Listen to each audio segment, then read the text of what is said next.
This punk is really out here bullying a defenseless old man in the middle of the street, demanding to know the location of some elf girl like he's on a desperate side quest. And when the poor guy can't give him an answer, he just shoves him to the ground. The crowd is whispering about this local gang of orphans, wondering why the guards are totally useless. Meanwhile, the tension is rising as people realize the Demon King's army is actually wrecking everything. Entire noble houses are getting wiped off the map, leaving the whole world in absolute flames. Our aggressive little thug is getting annoyed that the villagers are watching him like a circus act. He's getting impatient and violent, clearly ready to snap if he doesn't get his way immediately. The old man is just trying to survive while this psycho keeps screaming for him to drop dead. But suddenly someone steps in and catches that fist. The real show is about to start. Our blue-haired hero steps into the spotlight, looking completely unbothered by the local drama. He tells the thug to back off, while the old man watches in total shock. The punk tries to act tough, questioning who this kid thinks he is playing hero. But our guy just smirks,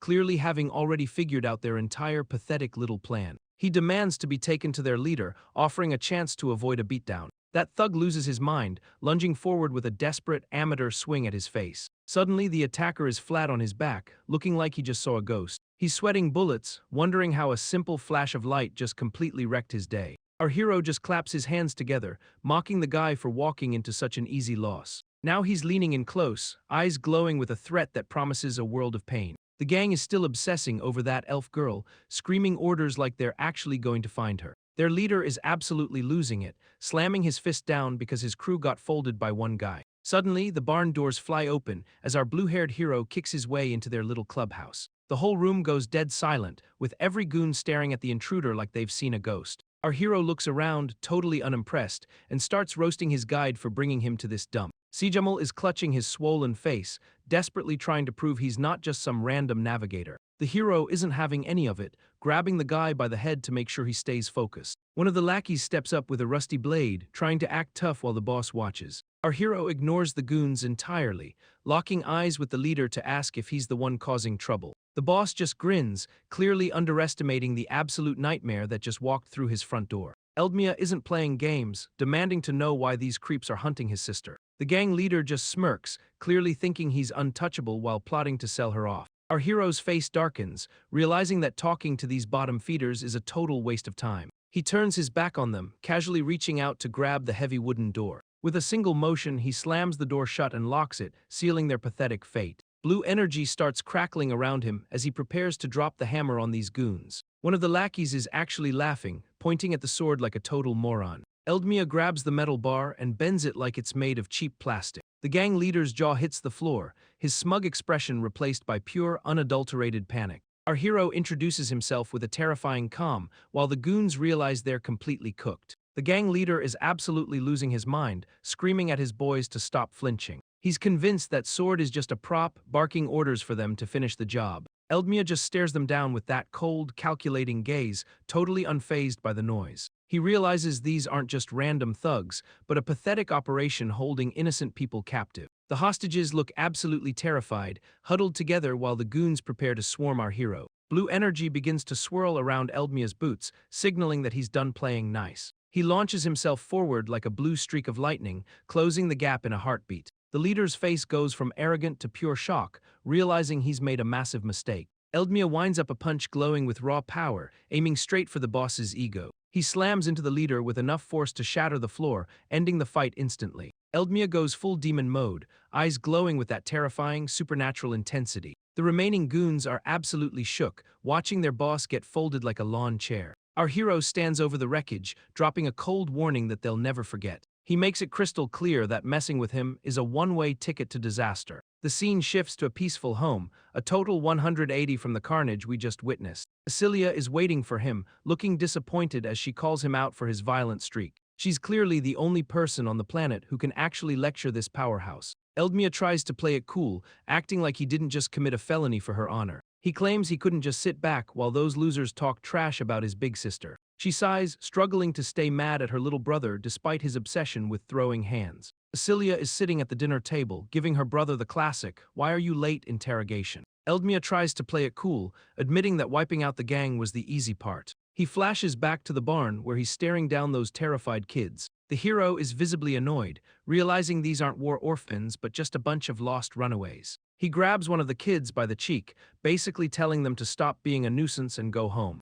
The kids scramble out the door in a panic, clearly terrified of our blue-haired powerhouse. Eldmia watches them go, wondering why they're still hanging around instead of heading back to their families. The kids look absolutely crushed, admitting they don't actually have a home left to return to. Our hero realizes these kids are genuinely stranded, so he takes the time to find them a safe place. He tells his sister that he just wanted to give them a break, since he knows exactly what it's like to be alone. Eldmia laughs off his own sentimentality, clearly feeling a bit awkward about getting all emotional. Cecilia immediately tackles him in a hug, totally hyped and proud of her little brother. The two of them sprawl out on the floor, reflecting on how 3 years just flew by. She admits that their current peaceful life feels like a total fever dream compared to before. He stares at the ceiling, wondering what kind of twisted fate they would have faced otherwise. The scene shifts to a ruined village, setting the stage for a dark trip down memory lane. We see a younger, terrified Eldmia clutching a sword while struggling to catch his breath. Standing nearby is a shackled Cecilia,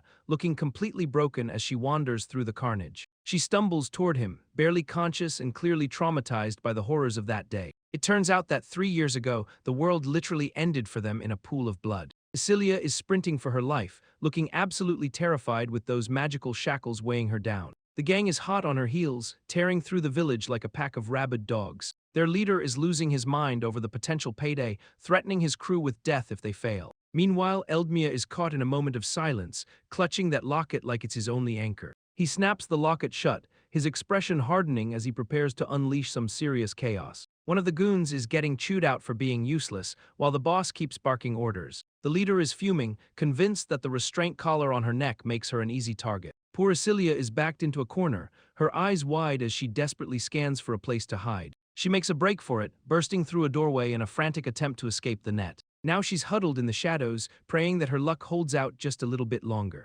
Cecilia is cornered, looking absolutely panicked as she stares down the threat. Her brother is clearly losing his cool, his eyes wide with a mix of rage and disbelief. He's ready to snap, charging up a blue aura like he's about to go full Super Saiyan on these goons. The magical collar around Cecilia's neck starts to spark, causing her immense pain as she struggles. She lets out a gut-wrenching scream, the raw agony of the restraint finally breaking her composure. The gang leader is shouting that he's finally cornered his prize, completely oblivious to the incoming storm. Cecilia is panting on the floor, exhausted and terrified while her brother looms over her. The goons are dragging her away like a piece of luggage, showing zero mercy for the elf. She's not even thinking about herself, just praying that the kid she hid is still safe. Turns out she shoved that kid into a closet just in time, hoping he stays invisible until the coast is clear. The goons are huddled up, whispering about some kid they found hiding near the elf. Suddenly, the boy is out in the open, kneeling on the ground with a sword in hand. His eyes are wide with pure, unadulterated terror as he realizes he's totally surrounded.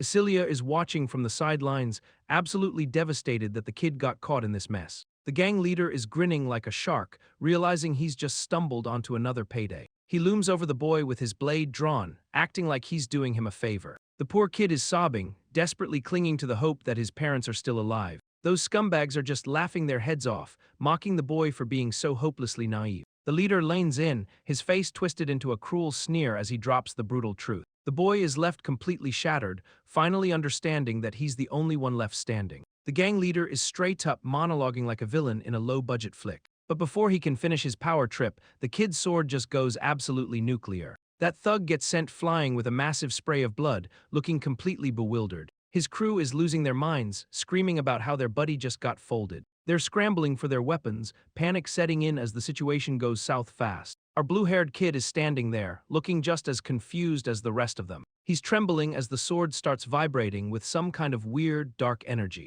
Those goons are backing off, terrified that they've accidentally triggered a legendary demon blade. They're sweating buckets, realizing that this kid might actually be a walking natural disaster. The whole squad charges in, desperate to kill the boy before that sword finishes waking up. Cecilia is screaming for the kid to run, her face twisted in pure, desperate terror. That thug is still yapping about taking the sword, completely oblivious to his own impending doom. He lunges in with his axe, eyes wide and manic, thinking he's about to hit the jackpot. But Eldmia is already moving, a blur of blue energy slicing through the air like a razor. The kid is moving with terrifying speed, his blade glowing as he closes the distance. He's locked in, eyes glowing with that same intense blue aura, completely focused on the kill. The gang member is panicking, realizing he's way out of his league against this absolute monster. One clean strike later, the guy is getting absolutely shredded by that mysterious glowing blade. Celia watches in shock, finally realizing that the power her brother is wielding isn't a demon's sword at all. Eldmia stands amidst the wreckage, his posture tense as he warns the kid to stay put.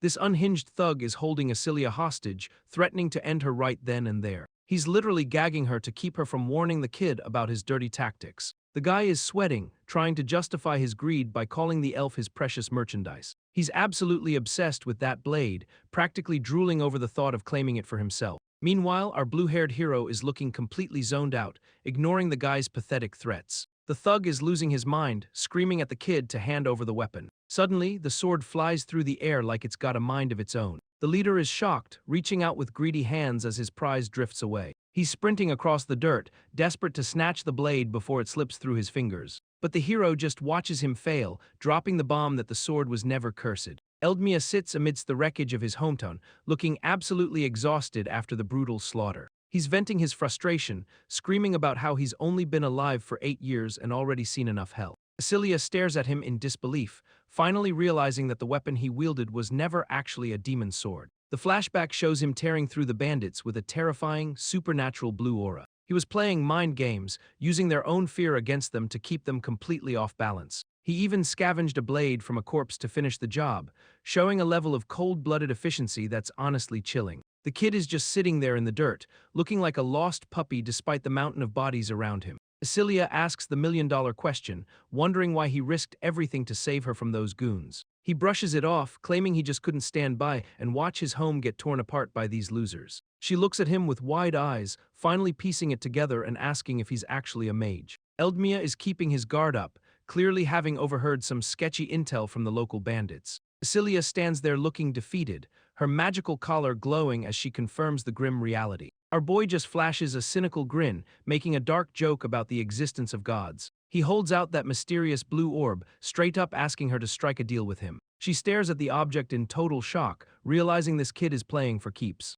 Eldmia lays out his terms, offering to break her chains if she sticks by him for 8 years. He asks if she'll stay by his side until he's finally grown up and can handle the world. The kid admits he's got absolutely no one left to rely on, making his desperation hit hard. He declares he's done with this dying village and is ready to fight for his own survival. Eldmia looks back with a look of pure determination, ready to face whatever hell comes next. A friendly local villager grabs Eldmia from behind, trying to snap him out of his deep, brooding thoughts. The guy keeps chatting away about the recent gang drama, clearly oblivious to how much he's annoying our hero. He recounts how the gang was spiraling out of control, eventually becoming a massive threat to the entire village. The villager is practically beaming with joy, praising Eldmia for absolutely wrecking those punks with a single brutal strike. Eldmia looks totally unimpressed by the praise, clearly feeling like the guy is just stating the obvious. The villager keeps pushing his luck, trying to hand over a shiny red apple as a token of his gratitude. Our hero just stares at the fruit with a blank expression, wondering why this guy is making such a scene. Another shopkeeper jumps into the fray, yelling at the guy for giving away merchandise that doesn't even belong to him. Suddenly, the mood shifts completely as a familiar voice calls out to Eldmia from the crowd. He turns to see 2 kids he saved from the gang, their faces pale as they finally recognize their savior. The kid is gasping for air, looking like he just ran a marathon to deliver some bad news. He stammers out a warning about some shady characters trying to snatch them up. Eldmia's eyes widen in pure shock, the realization hitting him like a freight train. Everything he built, the peace, the quiet, the safety, is going up in flames again. He's haunted by the memory of that day, the smell of smoke and the sound of steel. That feeling of being completely helpless is rushing back, clawing at his throat. He remembers the blood on his hands, a constant reminder of the life he tried to leave behind. Ogwyn was supposed to be his sanctuary, but now it's just another target for these vultures. Celia is the only thing keeping him grounded, the one person he refuses to lose. His hand clenches into a fist, his aura flaring as he prepares to hunt down whoever dared threaten her. These 2 random thugs are cornering the girl, acting like they own the place. She's not backing down an inch, demanding to know who these clowns think they are. The goons just brush her off, telling her to stop yapping and start walking. A mysterious cloaked figure watches from the back, questioning if she's actually the right target. He's obsessed with the red hair and the age, convinced he's found his golden ticket. The cloaked guy gives the order to drag her away, promising a fat reward for the capture. One of the thugs grabs her arm, but she's clearly ready to throw hands. Suddenly, a blur of motion hits the scene. It's Eldmia coming in to wreck their day. The cloaked kidnapper loses his mind, totally shocked that someone actually dared to interfere. Our girl sees her savior arrive, and the look of relief on her face is everything. Eldmia drops the hammer on the goon, pinning him to the dirt like a total amateur. The cloaked stranger is absolutely fuming, demanding to know who this kid thinks he is. Our hero doesn't even blink, firing back that he's the one who's actually in charge here. His eyes are burning with that cold, intense blue fire, ready to end this whole circus. The hooded guy is clearly rattled, muttering about how he never expected the girl to have a bodyguard. Eldmia calls him out for being a pathetic loser who relies on bottom-tier thugs to do his dirty work. He stands tall with Acilia behind him, making it clear that touching her is a death sentence. The kid gestures for the guy to bring it, mocking him to stop yapping and start fighting. He's practically begging for a challenge, daring the stranger to try and take him down first. The cloaked operative finally snaps, drawing his blade in a desperate, last-ditch effort to save his ego. The cloaked operative lunges with a lethal strike, but Eldmia is already moving to intercept. That masked goon's eyes go wide in pure disbelief as his blade meets empty air. Eldmia isn't just dodging, he's winding up a counterpunch that's going to leave a mark. The attacker's face contorts in shock, realizing his precision strike was totally countered by a kid. Suddenly, a cloud of grit fills the air, blinding the operative at the worst possible moment. He's clutching his face in agony, screaming because he can't see a damn thing. Our hero doesn't hesitate, delivering a brutal blow that sends the guy flying backward. That kidnapper hits the dirt hard, completely disoriented and struggling to regain his footing. Eldmia stands over him, looking calm and collected while demanding the full story. The operative is fuming, his pride shattered as he realizes he's been outplayed by a brat. The cloaked kidnapper's eyes widen in pure, unhinged rage, screaming that he'll end his enemy. He spots the commotion from a distance, his hood pulled tight as he tries to process the chaos. The guy is clearly losing his cool, realizing he's surrounded by too many witnesses to make a clean getaway. Suddenly, a massive explosion of dust and debris rocks the area, creating a perfect smokescreen. Eldmia coughs through the thick haze, his eyes scanning the area while he checks his surroundings. The hero realizes the kidnapper has vanished into the chaos, leaving him with nothing but frustration. He turns his attention to the remaining goons, who are cowering on the ground like pathetic cowards. Eldmia looms over them with a terrifying aura, demanding they spill every detail about the man who just fled. The terrified thugs beg for mercy, blubbering about their orders to lure a red-haired girl into the forest. Our hero stares at them in total confusion,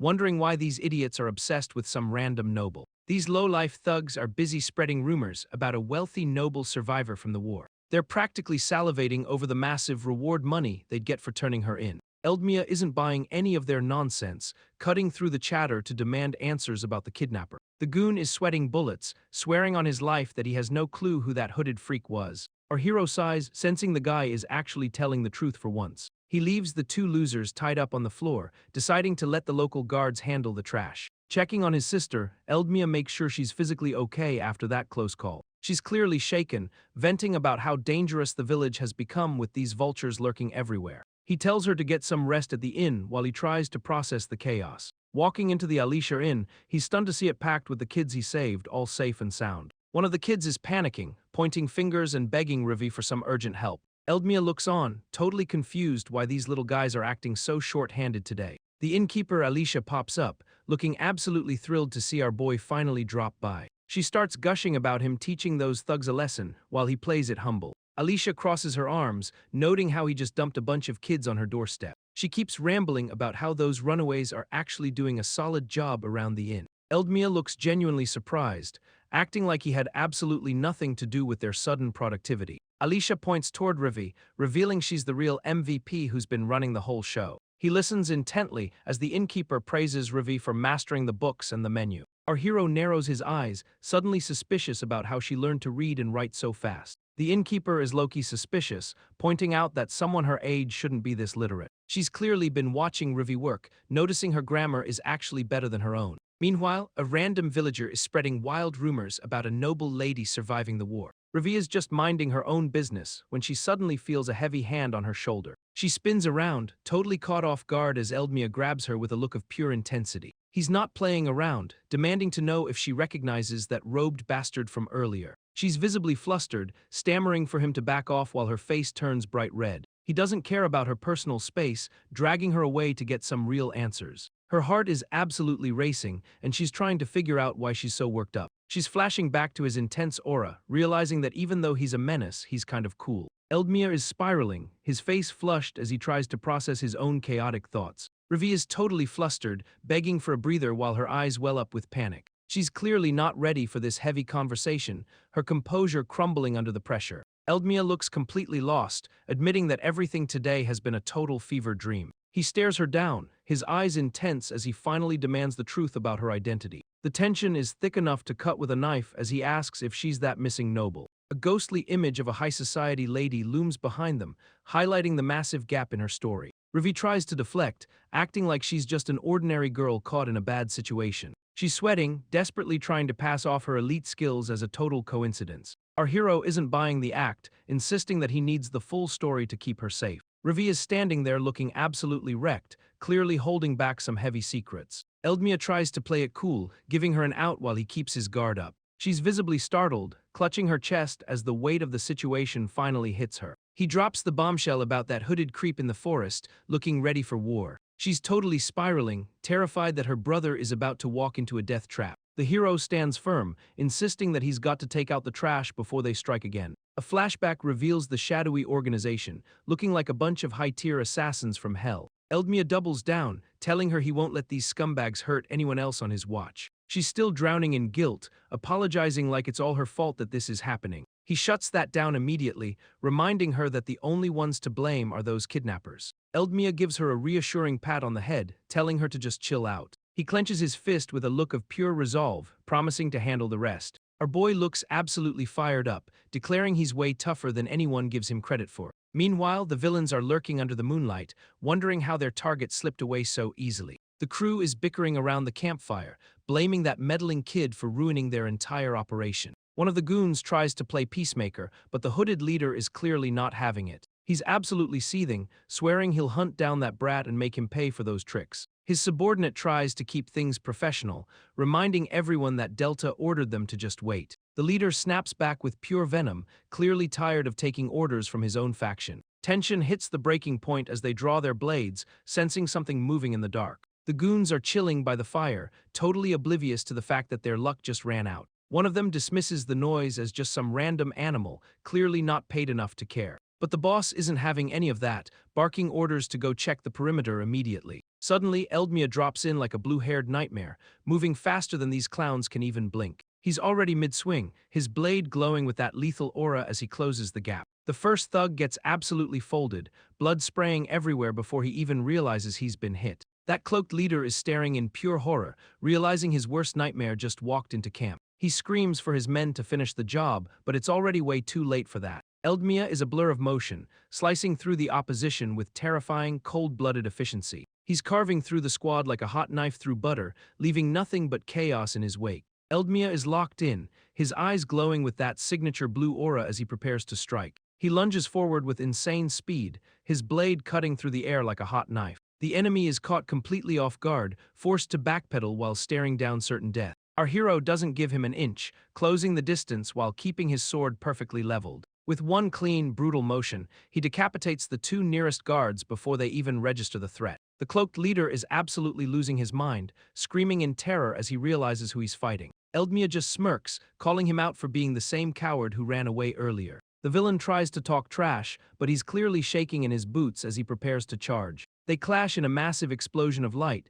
the force of the blow shaking the entire forest. The kidnapper's eyes widen in final realization, knowing he's just made the biggest mistake of his life. Eldmia strikes with a glowing blue blade, leaving the hooded goon absolutely shook by his raw power. The world's magic system gets a quick breakdown. Mages refine mana, knights build aura, but this kid is different. That kidnapper is spiraling, his mind completely blown that a mere brat is packing this kind of heat. Our hero doesn't even break a sweat, his eyes glowing with that intense, supernatural blue energy. He drops the ultimate flex, revealing he doesn't need to refine anything to unleash pure magical destruction. The fight is basically a one-sided slaughter as Eldmia blitzes across the field. He stands over the wreckage, mocking the guy for thinking he ever stood a chance. With a cold, detached look, he decides he's done playing around with these nobodies. One lucky survivor is left trembling in the dirt, realizing he's the only one who didn't get folded. Eldmia grabs the guy by the collar, ready to squeeze every last secret out of him. Eldmia has the survivor pinned,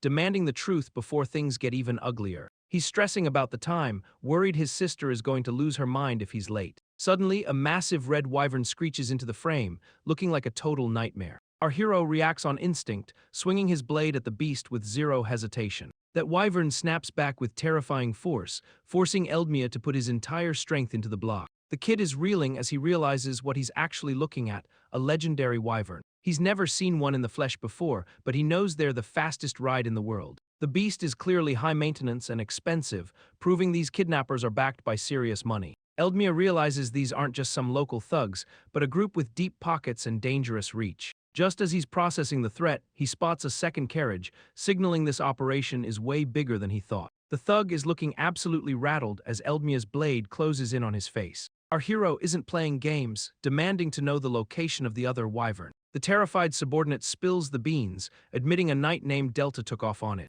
Eldmia realizes he's been played, his expression darkening as the realization hits him like a truck. He understands now that the entire fight was just a distraction to keep him occupied. The poor girl is shown unconscious and bound, completely at the mercy of her captors. A massive red wyvern looms in the background, carrying her away into the night sky. The kidnapper watches from afar, his face twisted into a smug, victorious grin. Esilia finally starts to stir, her eyes fluttering open as she tries to regain consciousness. She looks up in sheer terror, realizing she's trapped and flying high above the clouds. A massive red wyvern cuts through the sky, carrying the kidnapper and his prize away. Esilia is wide-eyed and shaking, realizing she's been snatched right out of her own life. The kidnapper keeps his cool, acting like he's doing her a favor by dragging her off. She calls him out for having zero honor, especially since he's supposed to be a knight. The guy just shrugs off her insults, claiming he'll do whatever it takes to finish the job. He tells her to stop struggling and just accept her fate, since she's clearly outmatched. She tries to bluff, saying the villagers will come for her, but he just laughs it off.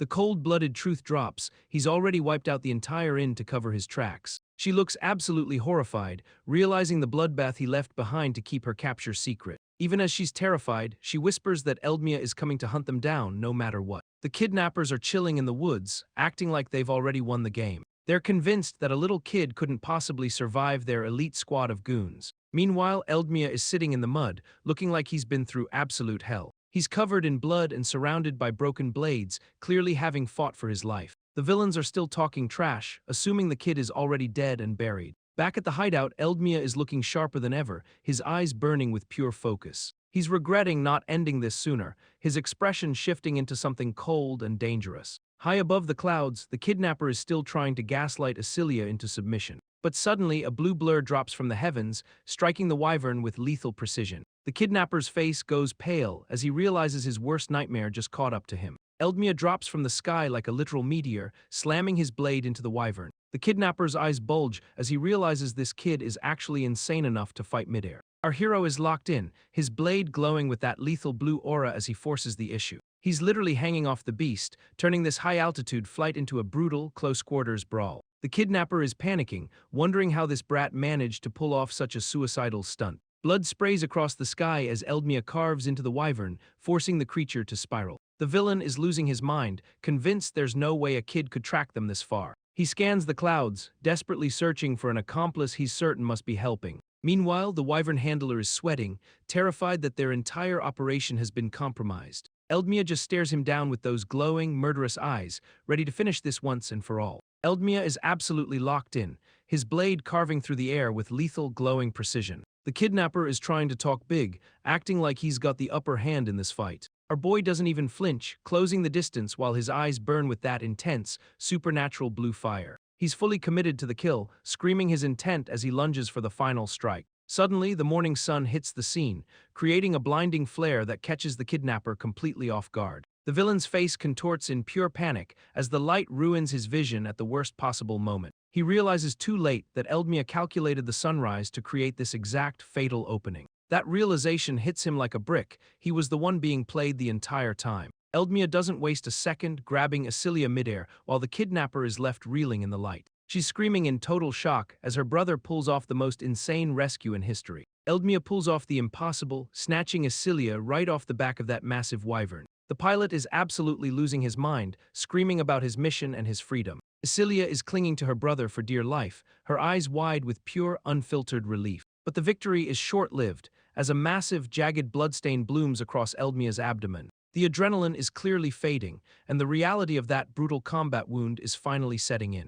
She notices him slumping over, her panic spiking as she realizes he's pushing past his limits. The wyvern banks hard into the sunset, leaving them both vulnerable as they plummet toward the earth. Eldmia's eyes snap open in his own bed, his heart hammering against his ribs like a drum. He's disoriented, scanning the room until he spots Cecilia right there, watching over him in their home. She's been by his side the entire time, her gentle touch grounding him as the nightmare finally fades. Eldmia bolts upright in bed, eyes wide as he realizes he's finally back among the living. Cecilia is right there hovering over him, clearly losing her mind with relief and frustration. She's practically vibrating with stress, demanding to know why he had to scare her like that. Our boy tries to play it cool with a weak apology, but he's still totally dazed. She pulls him into a desperate hug, just happy to see he's actually breathing again. He awkwardly returns the embrace, feeling like a total goof for causing all this drama. Cecilia mentions the red-haired girl who's been camping out at their place every single day. Suddenly, the girl in question appears in the doorway, looking like she's seen a ghost.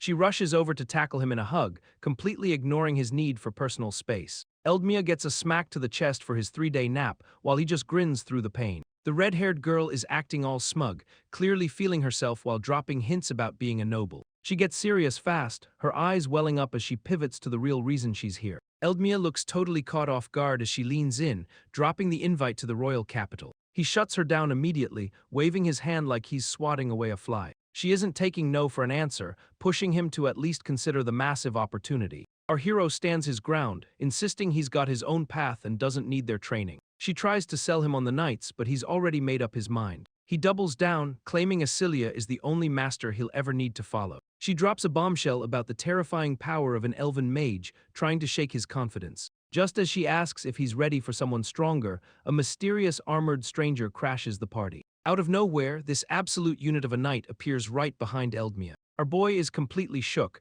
realizing he didn't even sense this guy's presence until now. Rivi steps in to calm the tension, acting like she knows exactly what's going down. The knight greets Eldmia with a familiar title, leaving our hero totally confused and lost. He turns his focus to the red-haired girl, showing respect while acknowledging her safety. She stands tall and proud, revealing her true identity as the Margrave of the Rivian territory. Eldmia is spiraling, his brain melting as he realizes he's talking to a high-ranking noble. He looks at the map in his head, finally grasping how massive her territory actually is. The realization hits him hard that she's way more important than any local rumor suggested. Our hero stands there, completely outclassed by the sheer weight of the company he's keeping. The massive knight looms over Eldmia, looking like a literal mountain of plate armor. He drops the bombshell that he knows exactly who Eldmia took down in that fight. Eldmia isn't having any of it, snapping back that his business is strictly his own. Our boy is clearly heated, demanding to know where this guy was when Rivi needed saving. Rivi tries to jump in,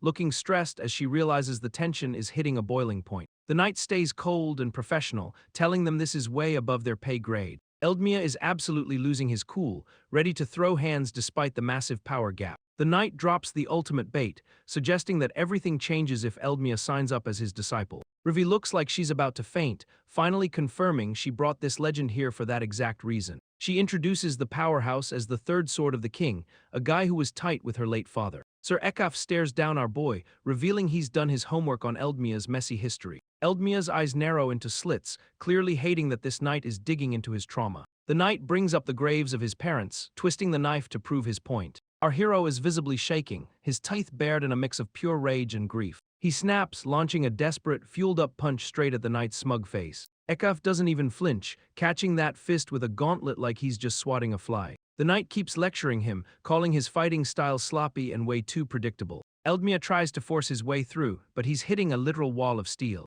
Ekaf's eyes widen with a hint of genuine surprise, finally feeling the raw power behind that strike. He counters with a brutal knee to the gut, shutting down the kid's outburst in seconds. Eldmia is buzzing, actually thinking he managed to land a solid hit on a legend. But the reality check hits hard as his eyes widen, realizing he's totally out of his leg. Ekaf doesn't even look bothered, just casually blocking the strike like it's nothing. Our hero is left sprawled on the floor, gasping for air while the knight looms over him. He's still got that fire in his eyes, barking back that the knight is useless if he's always late. Ekaf actually agrees, admitting that even the strongest titles don't stop the tragedies from happening. A dark flashback shows a village burning to the ground, proving that some things are just beyond saving. The knight reaches out, grabbing Eldmia's shoulder to force him to listen to the hard truth. He lays it out plain: the only way to stop the bleeding is to wipe out the demon lord's army for good. Ekaf stares him down, making it clear he's hunting for talent to join his crusade. Sir Ekaf lays it all on the line, promising Eldmia power beyond his wildest dreams. The knight demands he join the kingdom's forces to finally crush the demon lord's army.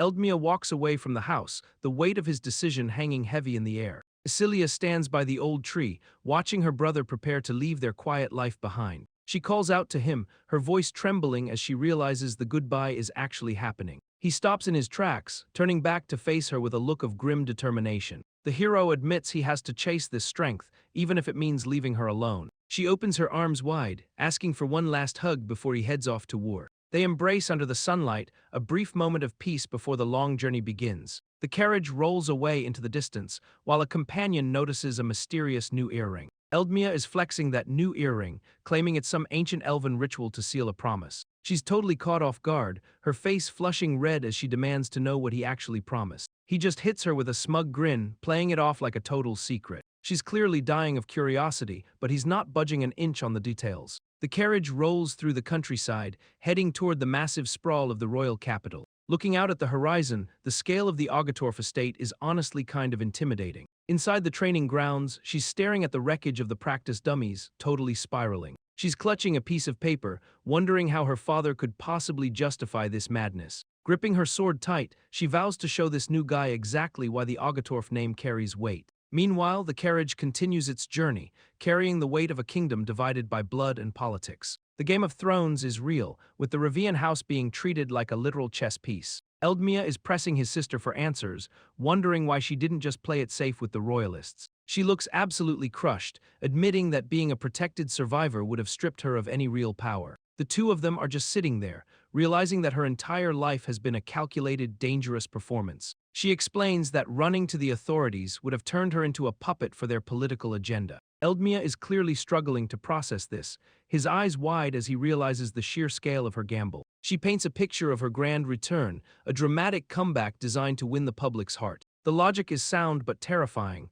as she admits she needed to be the one to rebuild the family legacy. Our hero is still calling her out for being reckless, pointing out how easily she could have died. Sir Ekaf finally chimes in, confirming that even the knights were kept in the dark about her secret location. Rivi reflects on her journey, admitting she had to face those brutal hardships all on her own. She looks at Eldmia with genuine gratitude, acknowledging that he was the one who ultimately saved her. Eldmia offers a soft, knowing smile, clearly touched by her honesty and the weight of their shared struggle. He keeps it humble, brushing off the heroics by saying that her survival is the only thing that matters. The carriage rolls through the lush countryside, finally approaching the massive, towering walls of the royal capital. Sir Ekaf keeps his eyes on the road, casually dropping that they are going to arrive at the estate shortly. The carriage pulls up to the grand, imposing entrance of the Agatorf estate, looking like a literal fortress. Rivi gazes out the window, wondering how long it has been since she last visited this massive place. Sir Ekaf mentions his daughter Cheryl, though his tone shifts as he hints at her recent, difficult behavior. Suddenly, the carriage door bursts open with a violent slam,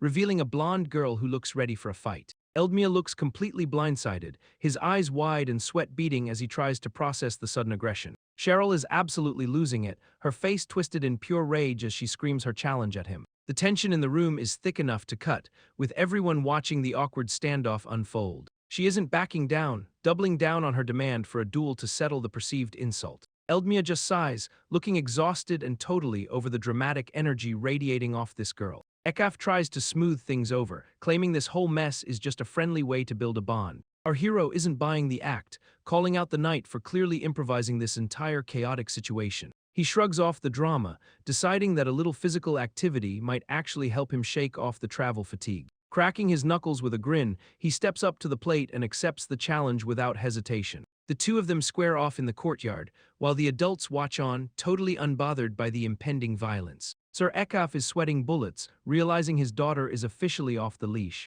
Cheryl stands ready with her blade drawn, looking like she's about to absolutely wreck someone. She lunges forward with terrifying speed, closing the gap before Eldmia can even blink. Their blades clash in a shower of sparks, the impact vibrating through the entire courtyard. She's screaming at him to get lost, her face twisted in pure, unadulterated rage. Eldmia fires back with his own heat, calling her out for being a total hypocrite. They trade blows in a blur of steel, neither of them giving an inch. Cheryl decides to stop playing around and goes for a lethal, high-speed strike. She watches him narrowly dodge the blade, her eyes narrowing as she tracks his movement. The girl smirks, confirming that she knew exactly how he would react to the attack. Eldmia pulls a slick move, dropping low to dodge her strike while closing the distance. Cheryl is fully committed to the kill, swinging her blade with enough force to shatter stone. Sparks fly as their steel meets, but Eldmia is already shifting his weight to counter. He unleashes a burst of that signature blue aura, knocking her weapon clean out of her grip. She freezes in total disbelief, her eyes wide as she stares at her empty hands.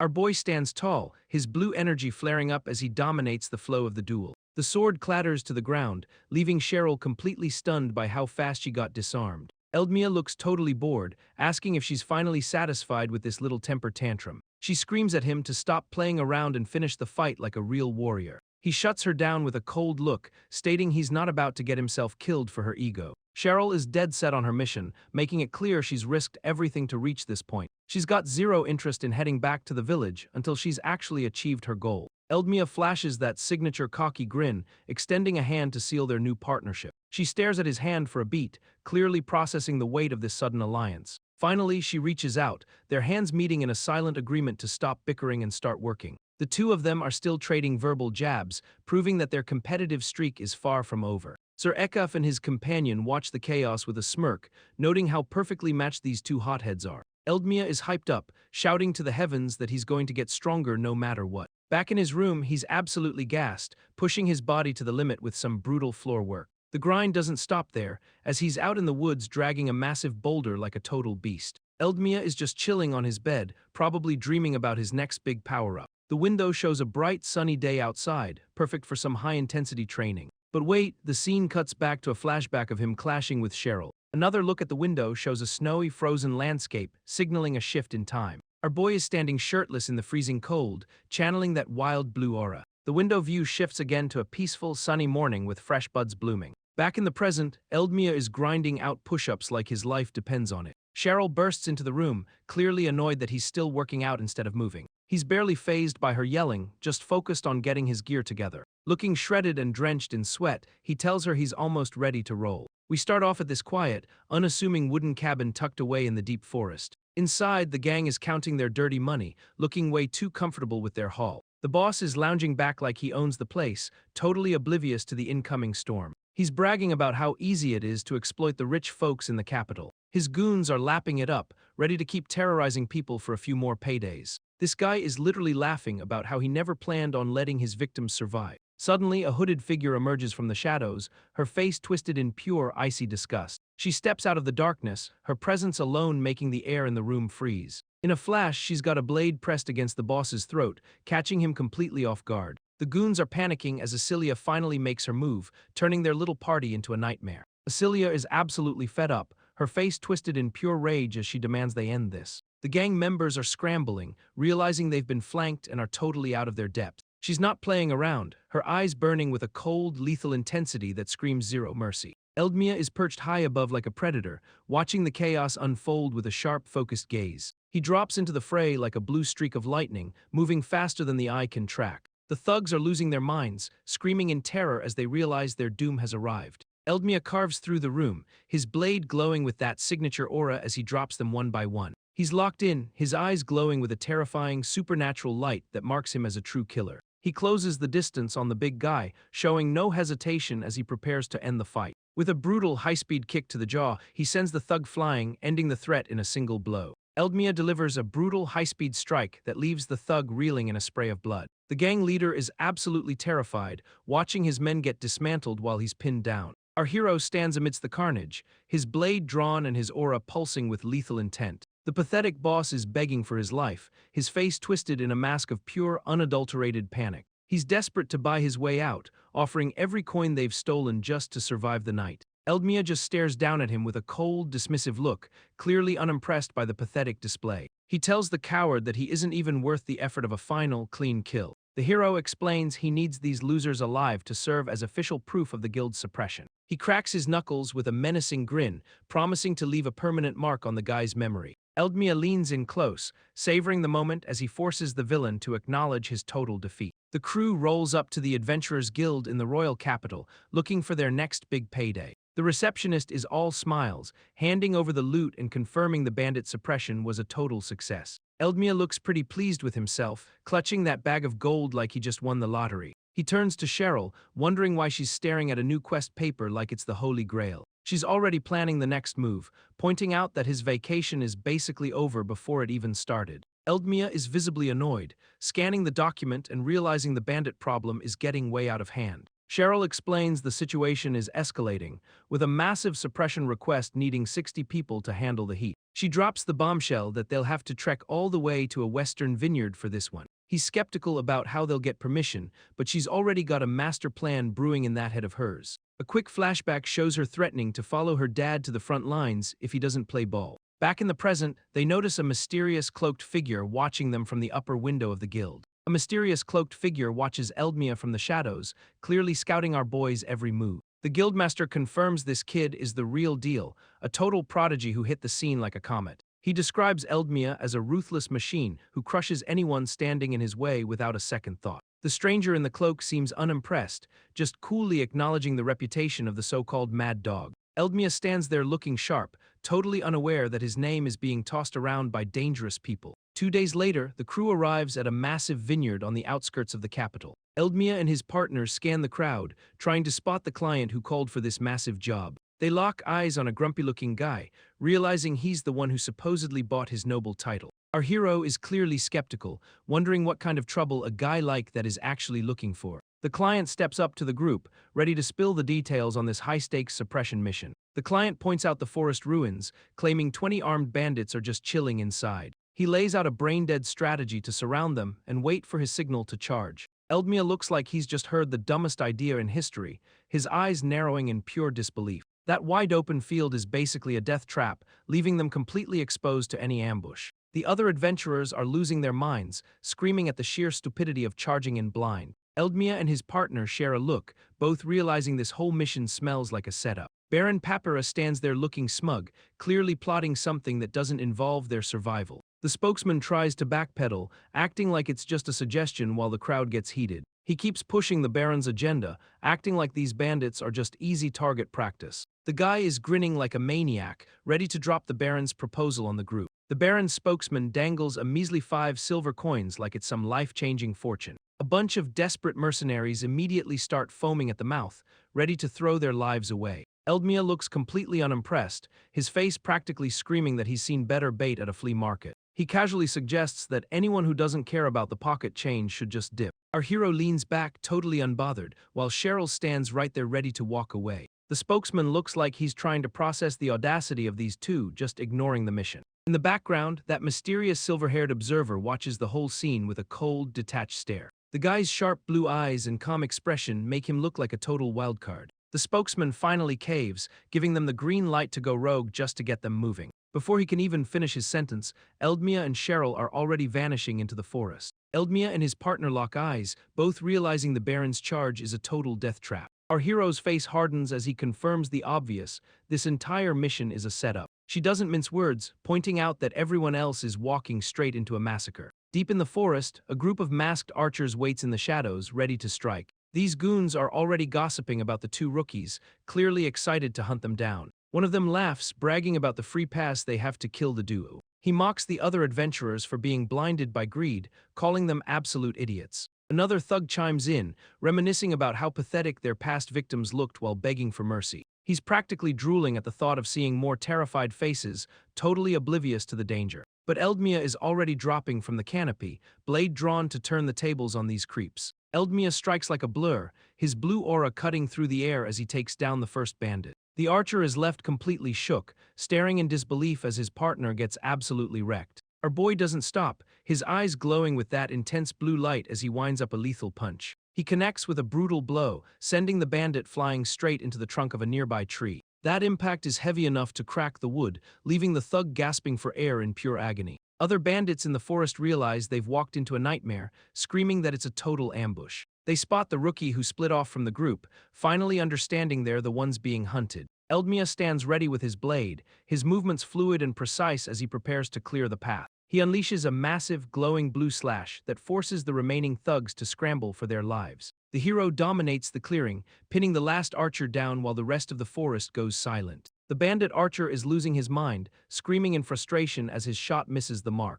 Eldmia is already moving, his blue aura flaring as he dodges the incoming arrow with ease. The archer's eyes go wide in pure shock, unable to believe his target actually slipped away. Our hero doesn't hesitate, closing the distance and delivering a strike that literally severs the guy's arm. Blood sprays everywhere as the bandit's limb goes flying, leaving him completely defenseless and broken. The rest of the gang is panicking, shouting at each other to stay calm despite the carnage. They try to rally for a counterattack, but Eldmia is already standing there ready to end them. He looks absolutely lethal, his blade held low and his grin showing he's just getting started. Flashback to the duo discussing the Baron's trap, realizing they have to find proof before it's too late. Back in the present, Eldmia promises to save the greedy mercenaries, while his partner looks totally skeptical. Eldmia stands tall in the center of the carnage, his blade still dripping with the aftermath. He flashes a cocky, blood-spattered grin, satisfied that he's finally sent a message to the Baron. Our hero looks up at the canopy, wondering if his sister is having any better luck. He glances at the last conscious thug, deciding it's time to bounce before the real heat shows up. The bandit is completely out of it, his face swollen and eyes glazed over from the bedding. Eldmia looms over the guy, demanding a little conversation to get the info he actually needs. The thug is barely hanging on, his nose a bloody mess as he stares up in total shock. Meanwhile, Acelia reaches the ruins, her sharp eyes scanning the area for any sign of the gang. She looks focused and ready, determined to uncover whatever secrets are hidden in this forgotten place. A suspicious, pristine wooden shed sits in the middle of the crumbling stone, looking way too clean. Acelia creeps up to this weird, pristine wooden shed hidden deep in the ruins. She peers down into the dark, narrow staircase, wondering why a basement exists out here. The smell hits her like a truck, making her cover her nose in total disgust. Something brushes against her foot in the dark, and she's clearly losing her cool. She descends into the gloom, only to find a pile of mangled, bloody corpses. Back in the woods, Eldmia is interrogating the bandit, demanding to know about the collection. The thug is a total wreck, coughing up blood as he confirms the horrific truth. He spills the beans that the Baron's men ordered them to burn the bodies. Eldmia's face goes stone cold, realizing the Baron is behind this entire sick operation. The bandit gasps out that the executives are guarding the rest of the bodies nearby. Eldmia's eyes widen in pure shock as he realizes the Baron's goons are actually elite. Hearing that one of them can wield aura sends a chill straight down his spine. Panic sets in instantly because he knows Cheryl is currently walking into that exact trap. He stares down at the blood-soaked adventurer tags, confirming the scale of this sick massacre. These green rank badges prove the Baron has been baiting newbies for a long time. Acelia looks absolutely horrified while holding the evidence, realizing the true depth of the conspiracy. She stares into the dark basement, wondering why they'd hide such a massive graveyard underground. A heavy boot steps onto the wooden floor, signaling that someone is definitely watching her. The camera pans over the pile of corpses, showing just how many lives were wasted here. She looks up with a fierce, determined glare, ready to tear the whole operation down. Baron Papera is absolutely losing his mind, realizing his grand trap is falling apart. He demands to know why his lackey isn't in the forest, only to get a frantic report back. The Baron's face twists into pure, unadulterated rage as he hears that the brat is causing chaos. He orders his subordinate to stall the adventurers at all costs, desperate to keep his secret buried. Gripping his sword with white knuckles, the Baron decides he's going to handle this problem personally. Meanwhile, Acelia stands over a pile of bodies, her blade drawn and ready for the next wave. A bandit officer charges down the stairs, screaming that the Baron's plan is a total failure. Acelia sizes him up, wondering if this guy is actually an officer worth her time. She decides that talking is off the table, manifesting a fiery orange aura around her blade. The officer freezes in absolute terror as she prepares to cut him down where he stands. The bandit officer is absolutely losing his mind, screaming in pure terror as he stares down his opponent. Suddenly, a massive explosion rocks the forest, sending debris flying everywhere like a scene from an action flick. The guy gets launched through the air, completely caught off guard by the sheer force of the impact. Acelia stands her ground with her blade drawn,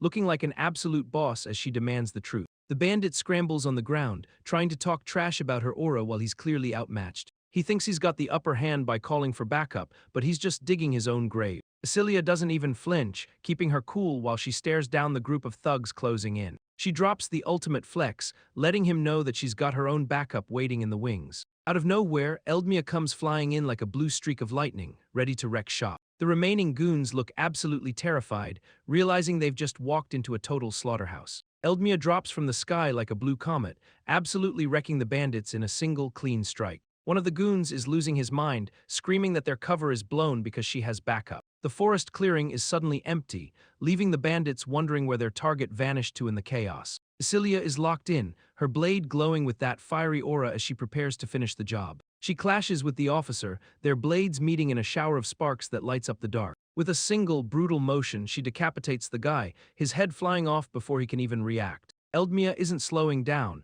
launching himself into the air to take out the remaining threats with surgical precision. He lands with his blue aura flaring, looking like a total menace as he prepares to strike again. The hero stands over the fallen, his expression cold and unbothered as he surveys the absolute carnage. He's left confused, wondering where the supposed aura-using officer went since he hasn't seen anyone worth his time. Cecilia checks in with Eldmia, asking if he found anything useful after the slaughter. He brushes it off, claiming the bandits were just cannon fodder with zero real value. She points toward the creepy wooden shed, noting it's packed with the bodies of fallen adventurers. Frustration hits her hard as she admits they still have no clue what the Baron's endgame is. Eldmia sighs, regretting that he didn't keep one of those losers alive for a proper interrogation. He quickly pivots, reminding her that he saved one witness who can link the Baron to the crime. The two stand amidst the gore, debating their next move while the mystery deepens. Suddenly, a flash of pink light cuts through the forest as a mysterious swordsman descends. Eldmia reacts instantly, his blue aura flaring as he prepares to clash with this new threat.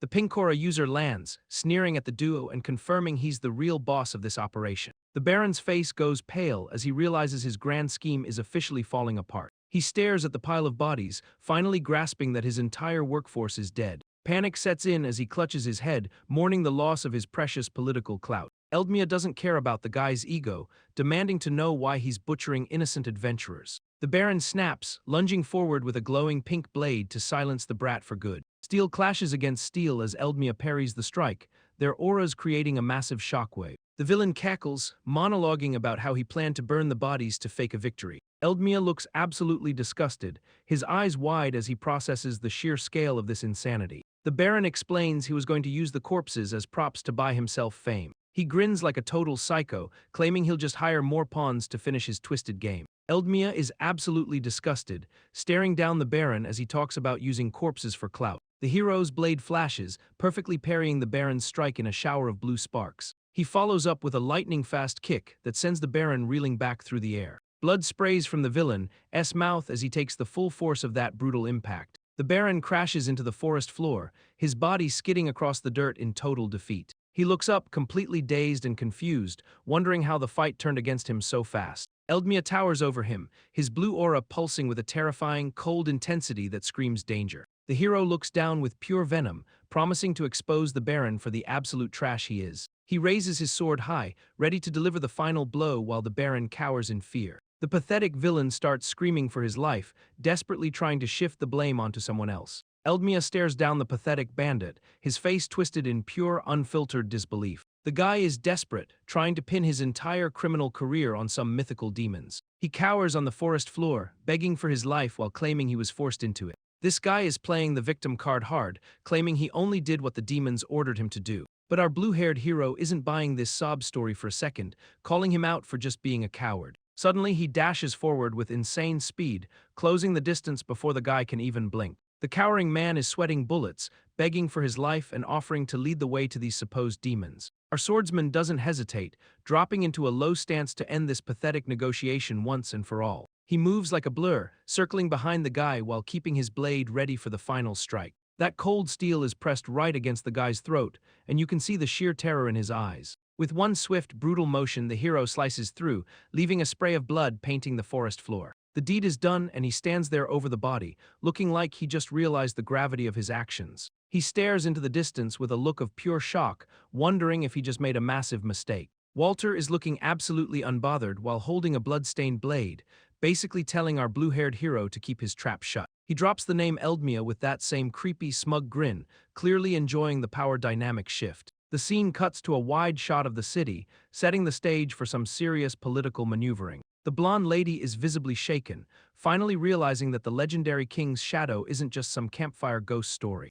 These guys are the real deal, a shadowy intelligence network that moves in the dark to keep the kingdom's secrets buried. It's a brutal reality check, a crown sitting on a pile of bloody daggers, proving they'll do anything to protect the throne. She's trying to process the gravity of it all, asking for confirmation because her father never gave her the full scoop. Walter leans back, totally owning the room and confirming his identity as a high-level operative for the King's Shadow. They've relocated to the Guild, a neutral zone where our heroes are demanding to know why they were dragged here. Our blue-haired protagonist isn't playing games, cutting through the mystery to demand why Walter straight-up executed Papula in the forest. Walter hits him with that fake polite apology, acting like he's just a busy guy doing his job. But our blue-haired hero isn't playing along, calling him out for nuking the only lead they had on the demons. Walter just keeps that smug, unbothered look on his face, clearly hiding way more than he's letting on. Suddenly, a new guy struts into the room, looking like he's about to drop some major exposition. He introduces himself as Ingrim, the guildmaster,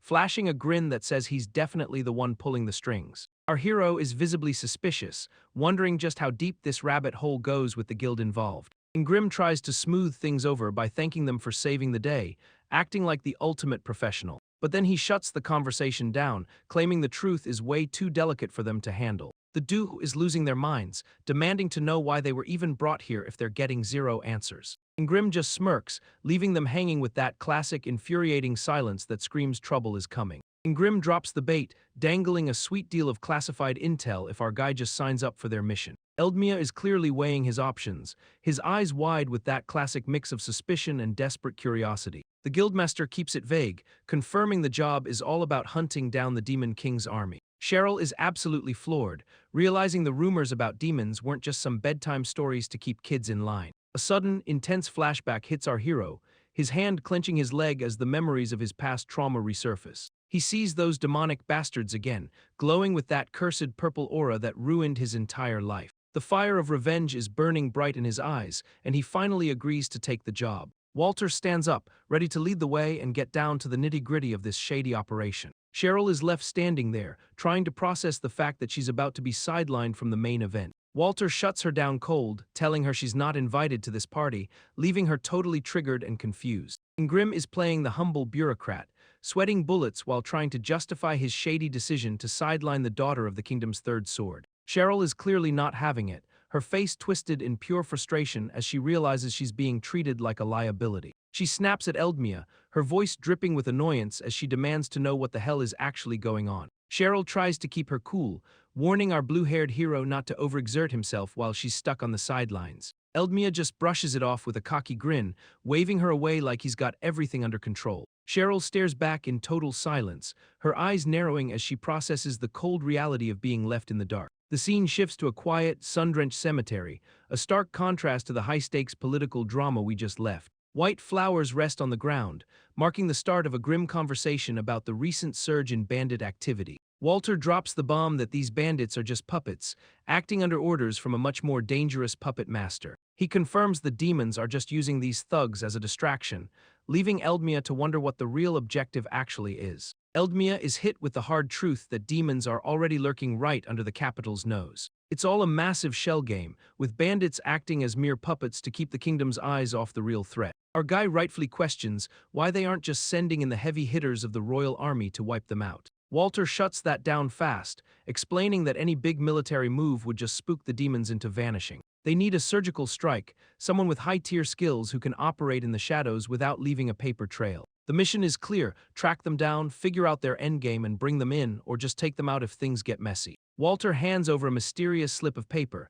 basically giving him his marching orders for this Black Ops job. Eldmia realizes he isn't flying solo on this one, as he's told to meet up with a pre-selected team. Walter plays the safety in numbers card, claiming even a beast like Eldmia would struggle against unknown demonic power alone. The guildmaster has handpicked the squad, and as the camera pans over the city, the real hunt is about to begin. Eldmia finally arrives at the designated meeting spot, staring up at the building like he's about to walk into a trap. He pulls his hood tight, muttering to himself about staying sharp because the demon activity is way too close for comfort. Stepping inside, he scans the room, realizing the place is packed with people and the target is hidden somewhere in the crowd. He keeps his guard up, eyes darting around the tavern while trying to pinpoint which of these randoms is his contact. A banner hanging above the room confirms he's in the right place, literally rolling out the red carpet for his arrival. He spots a group sitting together and the vibe is instantly suspicious, like they've been waiting for him to show his face. Eldmia's face goes pale as he realizes something is seriously off,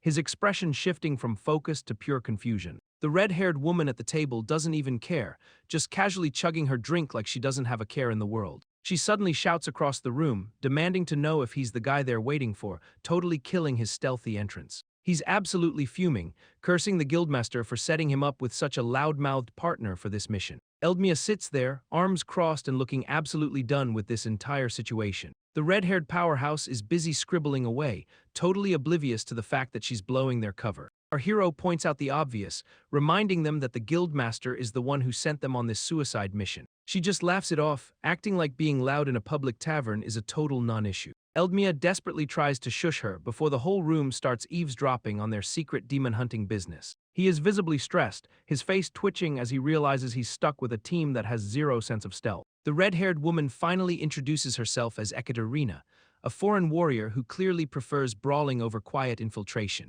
The hooded girl Lely pipes up with a tiny voice, revealing she's the team's mage and looking like she's about to pass out. Eldmia watches her tremble, wondering if the guildmaster just grabbed the first random person he saw to fill the roster. He turns his gaze to the bearded guy at the table, waiting for the final piece of this disaster to introduce himself. Eldmia is losing his mind because this dwarf is completely ignoring him, leaving him to stew in his own frustration. Ekaterina jumps in to introduce the dwarf named Jin, casually dropping that he's a weirdo who loves to draw. Our hero is internally screaming, realizing he's actually stuck on a high-stakes mission with this chaotic, mismatched group of misfits. The red-haired powerhouse is still acting like she's at a party, calling for another round while the mage just wants to go home. Eldmia decides he's had enough of the formalities and literally rips his own clothes in a fit of dramatic, edgy annoyance. Ekaterina is hyped to be fighting alongside the legendary Mad Dog, completely oblivious to how much she's annoying him. He's genuinely caught off guard by the nickname, wondering when he became the poster boy for unhinged combat. She doubles down on the insult,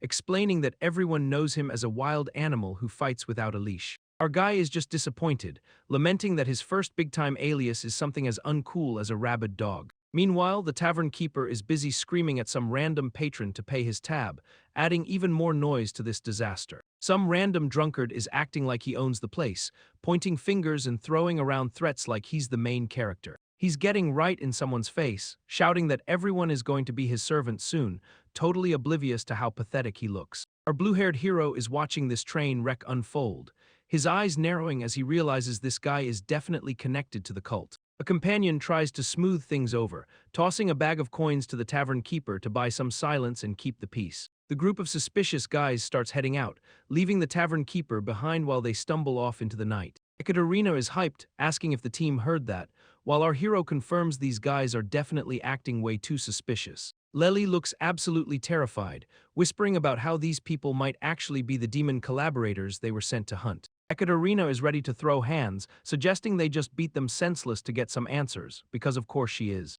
Eldmia shuts that idea down instantly, pointing out that if they start a brawl now, the demons will know they're being tracked. She just laughs and teases him about his tactical brain, but he's already focused on the mission and tells her to gear up. The squad of gray-uniformed men marches deep into the woods, completely unaware they're being hunted. Our heroes are hunkered down in the brush, watching their targets with the intensity of a predator. Lely is sweating, whispering if they should follow, but Eldmia shuts that down. It's a death trap. He reaches out, summoning a glowing spirit butterfly that pulses with a strange, ethereal energy. The blue-haired swordsman cups the spirit in his hands, focusing his intent to track the group. With a flick of his wrist, the butterfly takes flight, leaving a trail of light through the trees. He tells the team to keep their distance and let the spirit do the heavy lifting. Lely is losing her mind, asking how he pulled off such a high-level spirit technique. He brushes it off like it's nothing, claiming he just picked it up from an old elf master. The spirit leads them straight to a hidden stone ruin, where the suspects finally disappear inside. Eldmia is hunkered down in the bushes,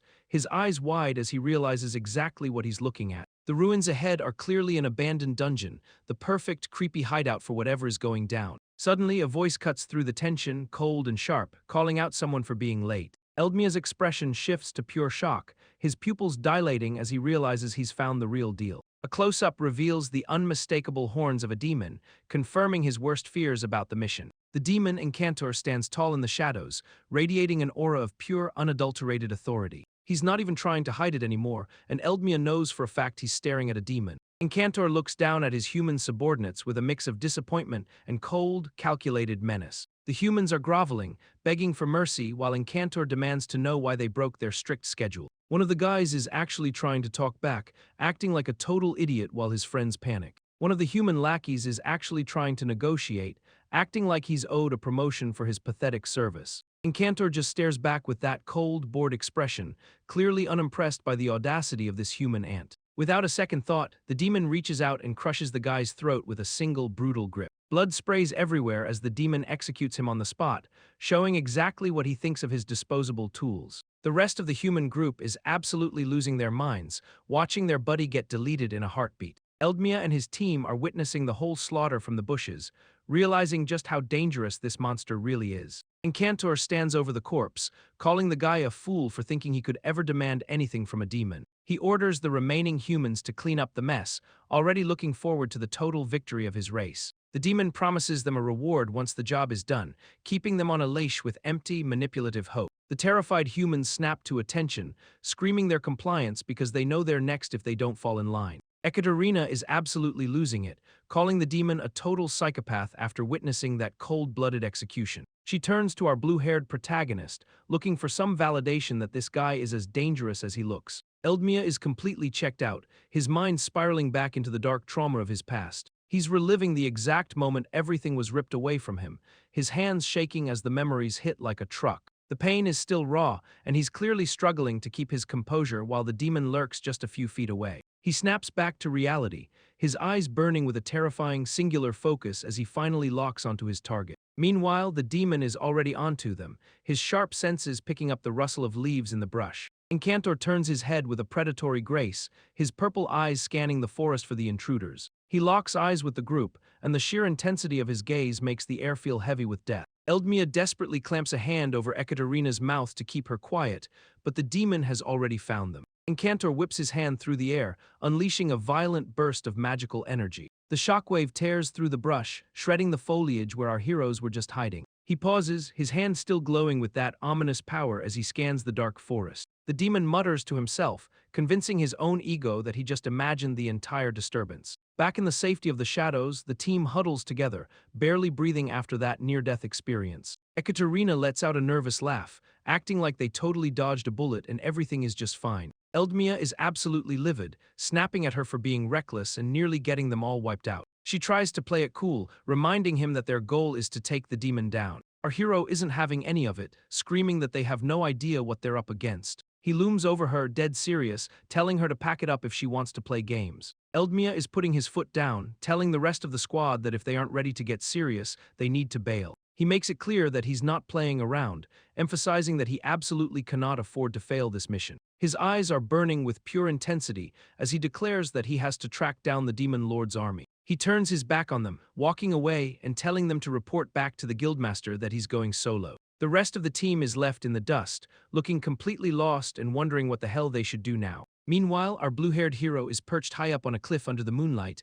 scouting the area like a pro. He's locked in, scanning the terrain below with a cold, calculated gaze to figure out his next move. Down at the entrance, he spots a guard slacking off by the cave, debating if he should just take him out. He decides against a reckless charge, realizing he needs to map out the internal layout of the base before striking. Just as he's deep in thought, someone taps him on the shoulder, and he spins around in total shock. The dwarf Jin suddenly appears out of the shadows, handing over a rolled-up scroll to our stunned hero. Eldmia stares at the parchment with wide eyes, completely caught off guard by this unexpected delivery. Unfolding the paper reveals a detailed layout of the dungeon, and he can't believe his eyes. Jin confirms he's the one who put the work in, while the rest of the team watches on. They explain that the dwarf spent his time studying every regional document to map out the entire underground network. Our hero realizes this is exactly what the dwarf was sketching back at the tavern. He gives Jin a massive thumbs up, finally showing some respect for the guy's insane mapping skills. Ekaterina steps up, looking a bit sheepish as she finally decides to address the tension.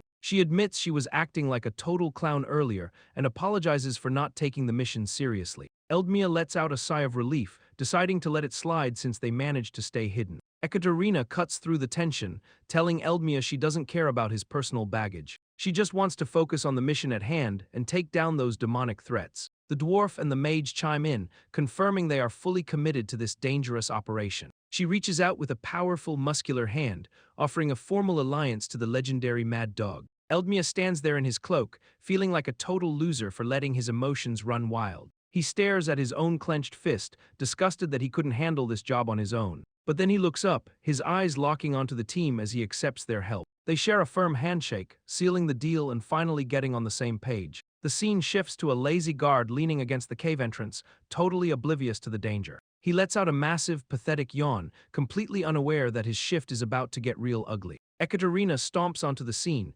demanding to know who the hell is standing guard at this creepy hideout. She flashes a wild, predatory grin while prepping her massive hammer for the inevitable chaos. The team huddles over the map, breaking down the dungeon's layout to pinpoint the most suspicious central chamber. Eldmia points directly at the back room, confirming that's where the real demonic activity is definitely going down. Our hero lays out the plan. One person draws the heat while the rest sneak in to investigate. He tries to volunteer for the dangerous bait role, but the team immediately shuts that heroic nonsense down. Ekaterina steps up with total confidence, insisting that she's the perfect choice to be the loud, aggressive distraction. She laughs off the idea of stealth, claiming that sneaking around is just not her vibe at all. The guard looks absolutely shook as he realizes he's about to get steamrolled by a powerhouse. She charges forward with her hammer, screaming for those demon-loving trash to get out and face the music. Ekaterina launches herself into the air, swinging that massive hammer with enough force to level a building. The impact is absolutely catastrophic,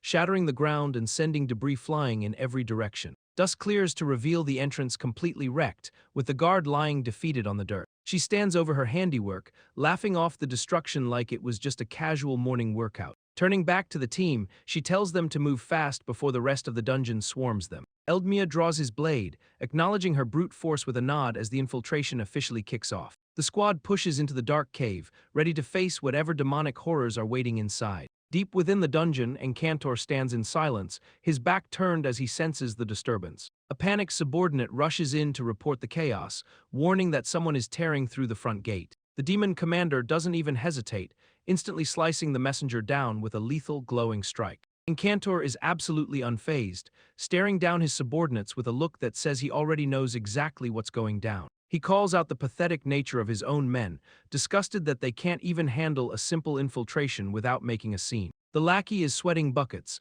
desperately asking for orders while suggesting a retreat because he's clearly terrified of the incoming threat. Encantor shuts that cowardice down instantly, doubling down on the plan and claiming their victory is basically a done deal. He tells the guy to stop whining and get back to work, leaving the subordinate trembling and forced to obey. The demon commander decides he's had enough of sitting around, ready to step out and personally handle the pests at his door. Outside, the human guards are scrambling like headless chickens, screaming at each other to stop the intruder at all costs. They're totally fixated on the front gate, completely oblivious to the fact that they're being watched from the shadows. Our blue-haired hero is peeking around the corner, smirking because the distraction is working exactly as he planned. He signals to Jin that it's go time, and they slip into the inner chambers while everyone else is busy playing soldier. Lely is absolutely spiraling, huddled in the dark and shaking like a leaf while clutching her staff for dear life. The blue-haired swordsman snaps her back to reality, calling out her name to break that paralyzing cycle of pure terror. She looks up, startled and clearly struggling to keep it together as he asks her if she is actually okay.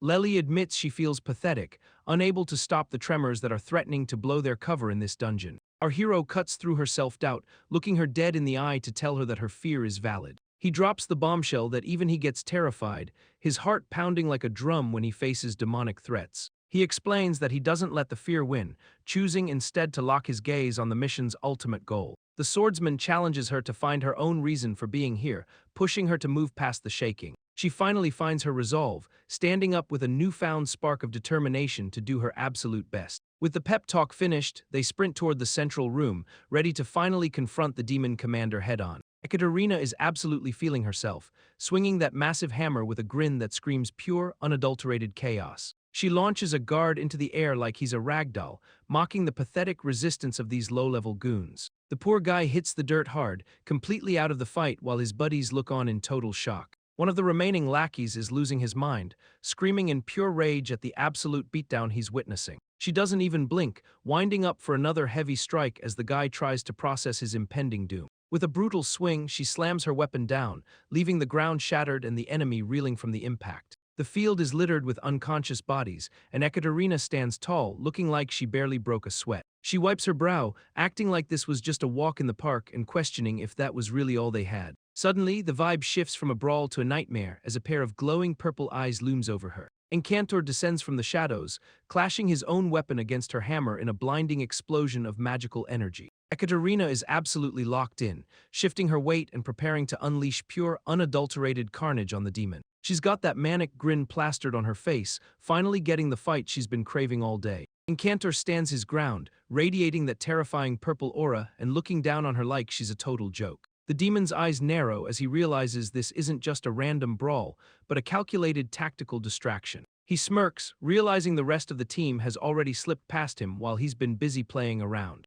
Encantor actually gives them props for the strategy, acknowledging that using a decoy was a pretty smart move. He's done with the games and starts charging up his energy, ready to end this little skirmish right now. Ekaterina isn't backing down an inch, sweating but ready to trade blows with the monster until the very end. Meanwhile, our blue-haired hero and his squad are sprinting through the dungeon halls, closing in on the target room. They finally reach the entrance, staring into the glowing chamber where the heart of this whole operation lies. Our squad finally breaches the inner sanctum, eyes wide as they realize they've stumbled into a total nightmare. The room is pulsing with raw, chaotic energy as a massive teleportation portal tears open right before their eyes. A robed mage with demonic horns catches them in the act, his face twisting into a mask of pure panic. Eldmia and his crew are absolutely stunned, shouting out that they've finally cornered the demon responsible for this mess. The sheer scale of the portal is terrifying, glowing with a sickening violet light that screams of an impending invasion. Our blue-haired hero is internally spiraling, questioning why the hell they'd build something so massive in such a hidden spot. He realizes this isn't just a simple transport job, but potentially the staging ground for a full-scale demonic takeover. Shaking off the doubt, he decides there's no time for overthinking. They have to shut this thing down immediately. He lunges forward with his blade drawn, desperate to stop the ritual before the portal fully stabilizes. The robed mage screams in frustration, throwing up a glowing red barrier to block the attack and keep the ritual alive. Eldmia lunges straight into the heart of the ritual, his blade glowing as he prepares to shatter the portal. He realizes the sheer scale of the magic at play, his expression shifting to pure, unfiltered shock. The portal erupts in a violent, blinding flash of red light, threatening to consume everything in the chamber. The portal mage cackles with twisted glee, taunting the team for falling right into his trap. Our hero doesn't hesitate, swinging his sword with everything he's got to cut through the chaotic energy. The mage's eyes widen in absolute disbelief, panicking as he realizes his defenses are being tested. Lely screams for Eldmia to keep pushing, channeling her own magic to support his desperate strike. He leaps through the air, closing the distance while the portal's energy lashes out like a wild beast. The mage desperately tries to hold the line, his hands pulsing with dark energy as he screams in frustration. Their powers collide in a massive shockwave, the barrier groaning under the weight of Eldmia's relentless assault. Eldmia is genuinely shocked that this random cultist has the magical juice to throw up a barrier. The enemy mage is gloating, acting like he's got the upper hand because they have a second caster. He fires off a blast of pure heat, trying to fry our boy before he can even blink. But out of nowhere, Jin the dwarf drops from the ceiling like a wrecking ball. The cultist is absolutely losing his mind, screaming in terror because he didn't see that coming at all. Jin doesn't waste a single second, slamming his pickaxe down with enough force to shatter the guy's skull. The enemy mage is completely caught off guard, his barrier flickering as the dwarf's ambush lands perfectly. Eldmia sees his opening, his blade glowing with a lethal blue aura as he prepares to finish this. He blitzes forward, driving his sword straight through the cultist's defenses in a brutal, decisive strike. Blood sprays everywhere as the mage is taken out, finally silencing his arrogant trash talk for good. Eldmia slams the demonic captive into the ground, his eyes glowing with a terrifying, focused intensity. He grabs the guy by the collar, screaming for answers about why they're building this massive gate. The captive just laughs through his bloodied teeth, mocking the hero for thinking he'd spill secrets to a mere human. Our blue-haired protagonist is absolutely losing his cool, his face twisted in pure rage as he calls the demon a bastard. Lely steps in, her voice trembling as she warns that they were seconds away from a total catastrophe. The captive sneers, taunting them because the gate is already basically finished and ready to go. Eldmia snaps, declaring they're going to destroy the thing right here and now to end the threat. The mage immediately shuts him down, looking panicked as she explains that destroying it is way too dangerous. She breaks down the science, explaining that a gate of this scale is packed with enough unstable mana to level the entire area. Our hero goes dead silent, realizing that trying to save the day might actually blow them all to kingdom come. The blade whistles through the air, stopping just inches from the demon's face. Eldmia is absolutely losing his mind, screaming at the captive to spill the secret on how to destroy the gate. The demon just grins through a mouthful of blood, clearly finding the hero's desperation hilarious. A sudden, brutal backhand from the swordsman sends a spray of crimson across his own face. The captive doesn't even flinch, doubling down on his arrogance and refusing to give the humans the time of day. He claims their victory is inevitable regardless of what happens to this specific mission. Eldmia is pushed to his absolute limit, slamming his hand over the demon's face to force a response. The captive keeps cackling, mocking the team for thinking they have any power to stop the inevitable. Our hero swings his blade again, his eyes burning with a mix of rage and pure, unadulterated frustration. He demands the truth one last time, ready to do whatever it takes to break this smug piece of trash. Eldmia is absolutely losing his mind, pummeling the captive with everything he has left. Lely watches in pure horror, her hands trembling as she realizes the situation is spiraling out of control. The captive demon remains defiant even while pinned, his eyes locked on the dwarf as if he knows something they don't. Our hero is screaming in a blind rage, his knuckles bloodied and his eyes wide with unhinged intensity. A sudden flashback hits him like a freight train,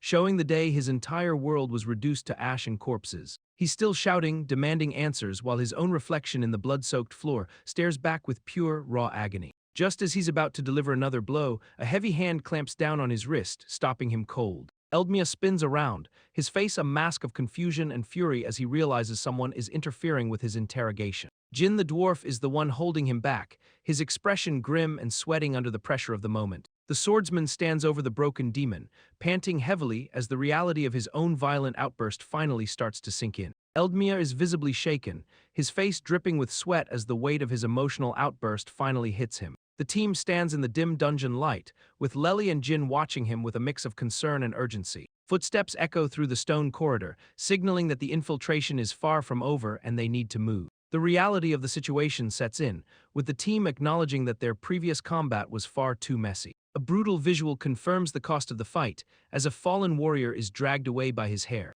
Eldmia looks up, his eyes wide and focused as he tries to regain his composure for the mission ahead. He checks in with his teammate, making sure she is ready to handle the dangerous task of acting as bait. The plan is simple but deadly, as he warns her to prioritize survival over everything else if things go south. She flashes a confident, toothy grin, completely brushing off his concern like it's just another day at the office. Meanwhile, the demon commander looms in the shadows, holding his captive with cold, terrifying authority as the trap closes in. The demon commander looks down with a smug, condescending grin, clearly feeling untouchable after his latest victory. He drops a bombshell, claiming that whoever he just dealt with was never a real threat to him. Suddenly, our blue-haired hero crashes into the scene, his eyes wide with pure, unadulterated rage and disbelief. He screams out in agony, demanding to know what the monster did to his fallen comrade. The demon doesn't even flinch, effortlessly parrying the hero's desperate, high-speed strike with a flick of his wrist. Tension spikes as the hero tries to force his way through, but the demon's strength is just on another level. Ekaterina is left reeling, struggling to regain her senses while the hero desperately tries to snap her out of it. Without warning, the demon commander winds up a massive, glowing punch, aiming to put the hero down for good. The impact is brutal, slamming directly into the hero's jaw and sending him flying backward with sickening force. He goes crashing into the wall, the sheer power of the blow leaving him dazed and completely outclassed. Incantor's eyes widen in genuine shock, his composure finally cracking as he stares at the scene unfolding before him. Our blue-haired hero is standing tall, cradling the unconscious Ekaterina in his arms like he's ready to take on the world. Blood drips from his face, but his eyes are burning with a cold, terrifying intensity that wasn't there a moment ago. The demon commander is visibly rattled, muttering to himself that he's genuinely surprised by the sheer resilience of this human. He can't wrap his head around how the swordsman is still standing after that brutal, bone-crushing hit to the jaw. A strange, dark aura begins to leak from the hero, swirling around him like a storm of pure, bottled-up rage. Incantor reaches out, his hand trembling slightly as he senses a power that defies all logic and expectation. The demon's mind is racing, realizing that something has fundamentally shifted in his opponent. Suddenly, a pickaxe comes flying out of the shadows, whistling through the air toward the demon's head. Incantor barely reacts in time, unleashing a violent burst of purple energy to deflect the weapon and save his own skin. Incantor is absolutely baffled, staring at the pickaxe embedded in his surroundings like he's questioning his entire life. The demon commander barely has time to process the ambush before a blinding flash of golden magic tears through the air. Lely is locked in, her staff glowing with intense power as she prepares to unleash a devastating magical assault. She lets out a fierce, desperate cry, pouring every ounce of her remaining mana into a lethal spell. The magical projectiles streak across the chamber, forcing the demon to dodge and weave through the chaotic barrage. Incantor is forced onto the defensive, his movements sharp and frantic as he tries to evade the relentless magical onslaught. He locks his sights on the mage, deciding that she is the biggest threat and needs to be silenced immediately. Lely catches his gaze and flashes a subtle, knowing smirk, realizing she has successfully baited the demon into a trap. The demon's expression shifts to pure shock as he realizes he's been played. Suddenly, a massive hand erupts from the stone floor, grabbing the demon by the ankle and yanking him down into the debris. Jin the dwarf is absolutely locked in, his eyes burning with focus as he grips the ground. The demon commander Incantor is caught completely off balance, his posture breaking as the floor gives way. Lely seizes the perfect opening, her staff glowing with intense golden light as she prepares to strike. She screams with everything she has, pouring her entire soul into a final, desperate magical blast. The spell erupts in a blinding pillar of light, tearing through the air toward the stumbling demon. Incantor is sent flying backward, his composure shattered as he crashes into the cold stone wall. He scrambles to regain his footing, his movements frantic and desperate as the team closes the distance. The blue-haired swordsman launches himself into the fray, his blade crackling with a lethal, shimmering blue aura. The demon tries to block the incoming strike with his bare hand,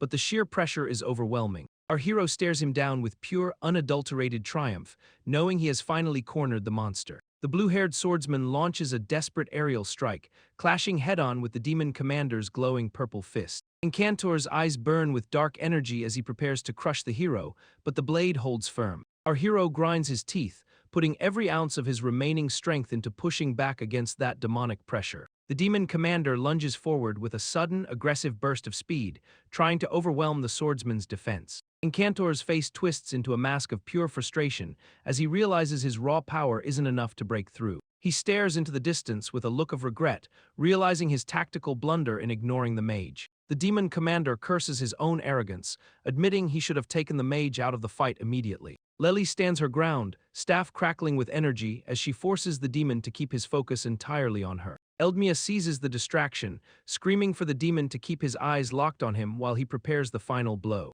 The swordsman delivers a brutal, precise strike to the demon's chest, sending him reeling as he coughs up a fountain of blood. Eld lands a clean, brutal hit on the demon, finally catching the guy off guard with a solid strike. Our hero looks absolutely stunned, his eyes wide as he realizes he actually managed to land the blow. The blade bites deep into the demon's side, tearing through his defenses and drawing a spray of dark energy. Incantor just laughs it off, mocking the kingdom's forces for being desperate enough to rely on magic users. The demon commander catches the blade with his bare hands, the metal groaning under his immense, crushing grip. He decides he is done playing nice, channeling his demonic essence to push his power to the absolute limit. LD stands his ground, sweat pouring down his face as he prepares for the demon's inevitable, violent retaliation. Incantor fully transforms, his eyes glowing with a terrifying, malevolent light as he vows to slaughter the entire team. Suddenly, the scene flashes back to the past, showing LD training relentlessly against a wooden dummy in the forest. His mentor shouts out in frustration,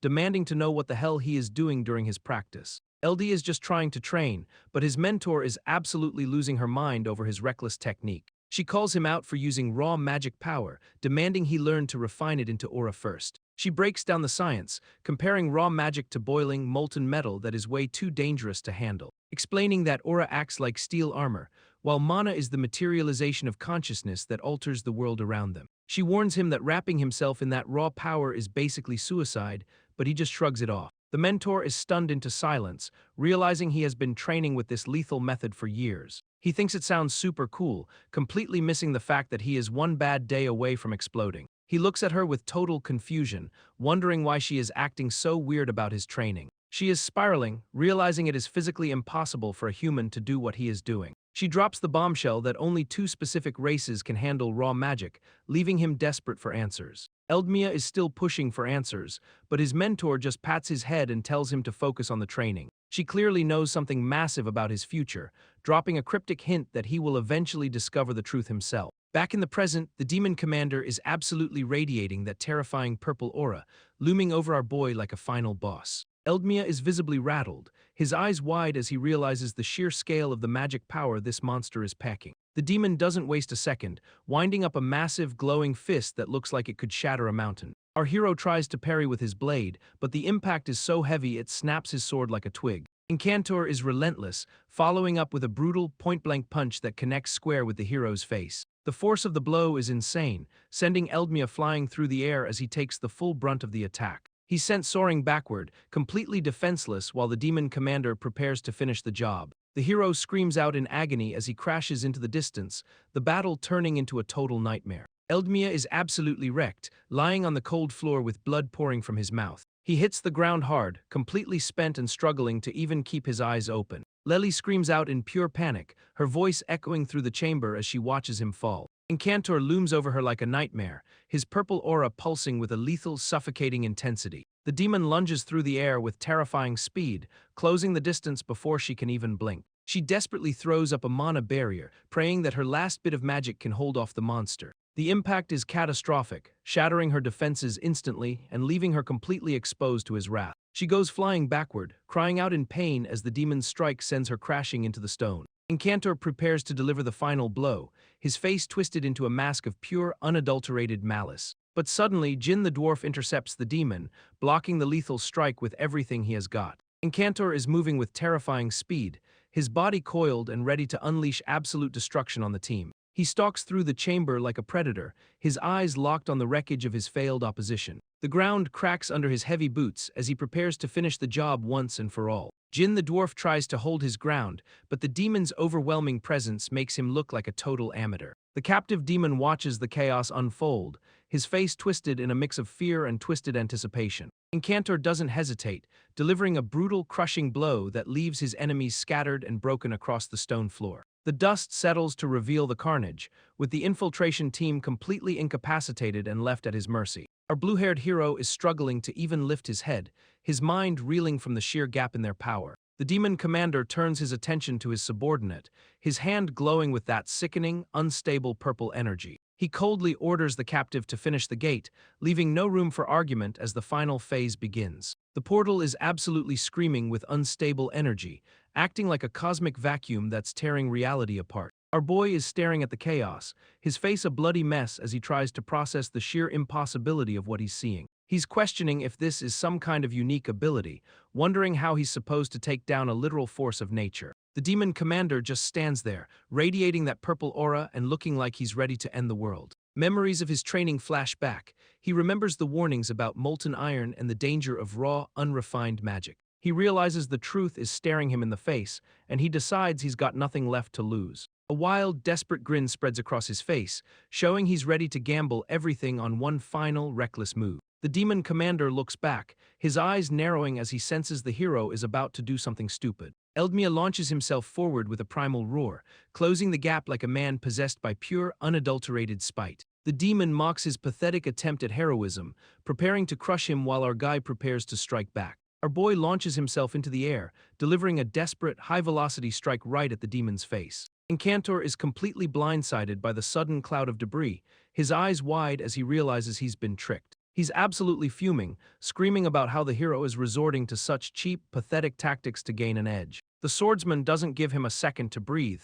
closing the distance and pinning the demon down with his blade. Blood sprays everywhere as the sword bites deep, the hero's eyes glowing with a terrifying, cold blue light. Incantor is losing his cool, his face twisted in pure, unadulterated rage as he curses the hero for his insolence. The swordsman hits him with the ultimate roast, calling out the demon for his bloated, unstable magical power. He explains that the demon isn't cloaking his body, but is actually forcing raw magic into his own flesh. Our hero points out that even a monster has a breaking point, and he's ready to push that limit. He grins like a maniac, ready to overload the demon's body with even more magic and watch the whole thing explode. Eldmia drives his blade deep into the demon, causing a massive, bloody explosion of raw magical energy. Incantor is absolutely losing his mind, screaming in pure agony as his physical form begins to buckle. Our hero is completely covered in gore, his eyes wide with a manic, terrifying resolve as he refuses to let go. The demon commander is panicking, his face contorted in fear as he realizes he is being pushed to his absolute limit. A surge of violent, purple mana erupts from the demon's own hand, trying to repel the incoming magical overload. Eldmia channels the very power Incantor previously forced into him, turning that stolen energy into a lethal, glowing beam. The demon is caught in a desperate struggle, his body being torn apart by the sheer pressure of the counterattack. Encantor is visibly rattled, his eyes wide with disbelief as he questions how this human is still standing. Eldmia's ally screams out in the background, urging the hero to finish the job and end the monster for good. The swordsman raises his blade for the final strike, his expression locked in a cold, unwavering focus to seal the deal. The blue-haired swordsman slams into the demon commander, pinning him down with a brutal, bone-crushing grapple. Blood erupts from the demon's head as the impact shatters the stone floor beneath their feet. The demon lets out a guttural, agonizing scream, his face contorted in pure, unadulterated pain. Another demonic lackey watches in absolute terror, shouting out for his leader as the situation spirals. The commander desperately commands his subordinates to finish the gate, ignoring his own mangled state. A sudden, blinding flash of golden light erupts, catching the demon off guard as his focus wavers. The mage seizes the opening, channeling her remaining mana into a desperate, high-impact magical strike. She screams with everything she has left, refusing to let the demon complete his twisted ritual. The blast slams into the commander, pinning him to the ground while the mage hovers above. Despite the assault, the demon flashes a sickening, triumphant grin, revealing that the gate is already active. Lely channels her final reserves of mana, desperate to disrupt the demon's control over the ritual. The air itself begins to warp as a massive, swirling vortex of purple energy tears open. That gate is fully operational now, pulsing with a terrifying, unstable light that threatens to swallow the entire chamber. Eldmia is absolutely reeling, his face a bloodied mess as he screams out in pure, unadulterated shock. He lunges at the demon commander, grappling him in a desperate, high-stakes struggle to stop the madness. Our hero's eyes widen in horror, wondering if the monster is actually trying to push his own power past the breaking point. Suddenly, a massive shockwave of raw magic blasts them apart,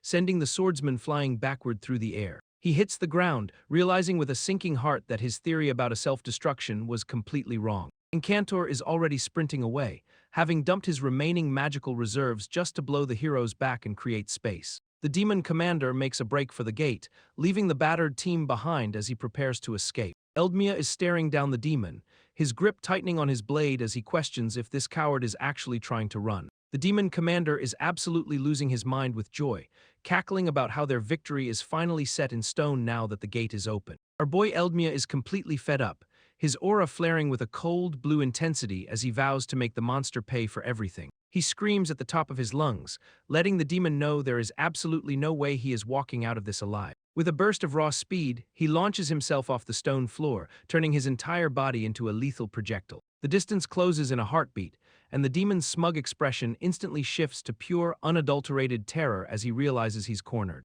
Eldmia swings his blade with everything he has left, a clean, brutal arc of steel that connects perfectly with the demon's neck. Blood sprays across the chamber as the demon's head is sent flying, his body stumbling forward into the swirling vortex of the gate. The headless corpse of the commander falls straight into the purple abyss, while the severed head tumbles through the air behind him. Eldmia's teammate watches the carnage unfold in total shock, screaming his name as the dust finally begins to settle on this insane battle. The gate is finally fully operational, pulsing with a terrifying, unstable violet energy that dominates the entire cavern. A demonic lackey celebrates the success, shouting that the portal is stable and the mission is a complete win. The demon commander orders his troops to prepare for the final assault, waiting for his brother to return. He gloats about his younger brother's success, clearly feeling untouchable now that the gate is wide open. Suddenly, the energy of the gate begins to fluctuate wildly, signaling that something is seriously wrong. Our blue-haired hero stumbles out from the portal, his body crackling with residual lethal purple lightning. The demon commander stares in absolute disbelief, his jaw dropping as he realizes the person emerging isn't his brother. He is shocked to see a human standing there, looking like a total wreck but still holding his blade. A severed head rolls out from the swirling vortex, landing with a sickening thud on the stone floor. The demon commander and his entire army stand frozen in horror, staring at the gruesome trophy of their fallen leader. The demonic reinforcements are absolutely losing their minds, staring at the carnage in complete and utter disbelief. Their eyes are locked on the severed head of their commander, unable to process the sheer scale of the defeat. Panic is spreading through the ranks like wildfire as they realize a single human just wiped out a twin-horn class. Our boy stands there looking like a total wreck, his face caked in blood and his energy reserves completely bottomed out. The demonic soldiers turn to their leader Dakin, desperate for orders while their entire worldview crumbles. Dakin is absolutely unhinged, screaming at the top of his lungs and demanding to know what happened to his brother. The swordsman is barely holding it together, his internal monologue confirming he knew demons were here but never expected this many. He surveys the overwhelming sea of enemies, realizing he is severely outmatched and running on absolute fumes. His grip on the sword is trembling, the reality of his mana depletion hitting him like a freight train. Dakin is past the point of no return, his face twisted into a mask of pure, unadulterated murderous rage. Dakin is absolutely losing his mind, screaming at our boy for taking down his brother. He's threatening to tear him apart, completely ignoring the fact that the kingdom's forces are closing in. Our hero is standing his ground despite being a total wreck, his face covered in blood and his eyes burning with defiance. He tells the demon commander that he clearly doesn't get it, mocking his ignorance of the tactical situation. He drops the ultimate bluff, claiming 100 elite kingdom soldiers are waiting right on the other side of that gate. Dakin is visibly shaken, his subordinate panicking as the reality of a potential military ambush starts to sink in. The demon commander is forced to pause, his eyes narrowing as he questions if the kingdom actually knows they are hiding here. He lets out a cold, sharp laugh, trying to mask his growing anxiety with a fake sense of superiority. Dakin barks an order to his men to get ready, clearly rattled by the possibility of a massive counterattack. Our hero watches them scramble, his eyes locked on the chaos as he wonders if his desperate gamble is actually working. A demon subordinate strains against the heavy machinery, desperately trying to stabilize the massive, humming structure. Our blue-haired hero watches in horror, his face a bloody mess as he realizes the gravity of the situation. The gate pulses with a sickening, violet light, radiating a level of mana that feels like a death sentence. Dakin grins with pure, unhinged malice, admitting he wanted to use this as a bargaining chip but has run out of patience. He screams that the heroes brought this destruction upon themselves, fully intending to burn the entire kingdom to ash. His subordinate begs him to stop, pointing out they lack the necessary approval from their demonic superiors. Dakin snaps back with a brutal command for silence, clearly past the point of listening to reason. He looms over his underling, insisting that the kingdom's elite forces are already closing in and they are in a full-blown crisis. The demon commander justifies his reckless gamble by claiming their superiors will eventually understand the necessity of this scorched earth tactic. Our hero stares at the glowing sphere in total despair, realizing that if that massive mana bomb detonates, everything is over. Our hero finally clocks why they built this gate, realizing it was just a glorified delivery system for a massive, world-ending threat. He's absolutely disgusted, his teeth bared and blood-stained as he wonders what kind of twisted monsters would drag something like that into their world. The demon commander is completely unhinged, screaming that he'll shove that monstrosity through the gate along with the brat to show the kingdom true terror. His subordinates are moving in a synchronized rush, their eyes locked on the target as they swarm toward the glowing, unstable portal. Our boy is staring down the barrel of total annihilation, his face a mask of pure adrenaline as he commits to stopping this disaster right here. He's haunted by the past, seeing the burning wreckage of a home and swearing he won't let another tragedy like that repeat itself. The situation is spiraling, with the hero forced into a desperate, outnumbered stand against the encroaching demonic forces. He looks up, his expression shifting from rage to genuine shock as the energy from the gate begins to warp the air around him. A sudden, sharp look of realization hits him, his eyes darting to the side as he senses the tide of battle shifting. Just as the pressure peaks, his allies drop from the sky like a wrecking crew, ready to smash the demon's plan into the dirt. Eldmia's teammate bursts onto the scene, screaming an apology for the delay while they scavenged for extra gear. The squad finally regroups, unleashing a coordinated assault that forces the demonic forces back with a wave of pure chaotic energy. Eldmia stands there, battered and bloodied, telling his team to hold the line against the remaining monsters while he handles the rest. Our boy locks in, his eyes burning with a desperate intensity as he prepares to gamble everything on one final, reckless strike. Dakin is absolutely losing his mind, cackling at the hero's pathetic attempt to bluff his way through the fight. The swordsman ignores the taunts, channeling every last drop of his remaining mana into his blade until it glows with lethal power. He lets out a primal, earth-shattering roar, pouring his entire soul into the swing as he charges toward the gate. The hero launches himself through the air, his sword crackling with unstable energy as he aims for the heart of the portal. His blade strikes the gate's barrier, creating a massive, blinding explosion of light that threatens to tear the very air apart. Dakin just laughs in his face, mocking the hero for thinking he could ever scratch the gate without using pure mana. Dakin is absolutely losing his mind, staring at the breach in his barrier like he just saw a ghost. That legendary defensive wall is finally cracking under the pressure, shattering into glowing shards of wasted potential. His demonic subordinates are spiraling, screaming in pure disbelief that a mere human actually managed to pull this off. The barrier continues to fracture, the magical integrity failing as the swordsmen strike tears through the core. Our boy is looking absolutely wrecked, bloodied, and battered, but he's got that manic grin of a guy who just won. The demons are scrambling for their lives, shouting that the whole thing is about to go nuclear. Dakin stands there, completely frozen in shock, watching his grand plan fall apart right in front of him. He's questioning reality itself, wondering how a human could possibly wield that kind of raw, destructive magic. The blue-haired swordsman is down for the count, his legs completely shot from pushing his limits way too far. That massive gate is now glowing with a terrifying, unstable light, signaling the start of a total collapse. Hands reach out in a desperate, frantic scramble to grab the falling hero. Our boy is completely limp and battered, his eyes glazed over as he's pulled from the brink. The gate suddenly warps into a violent, swirling vortex of pure, unstable purple energy. A blinding, catastrophic flash of light erupts from the center, signaling the total collapse of the structure. The entire area is swallowed by a massive, fiery detonation that vaporizes everything in its path.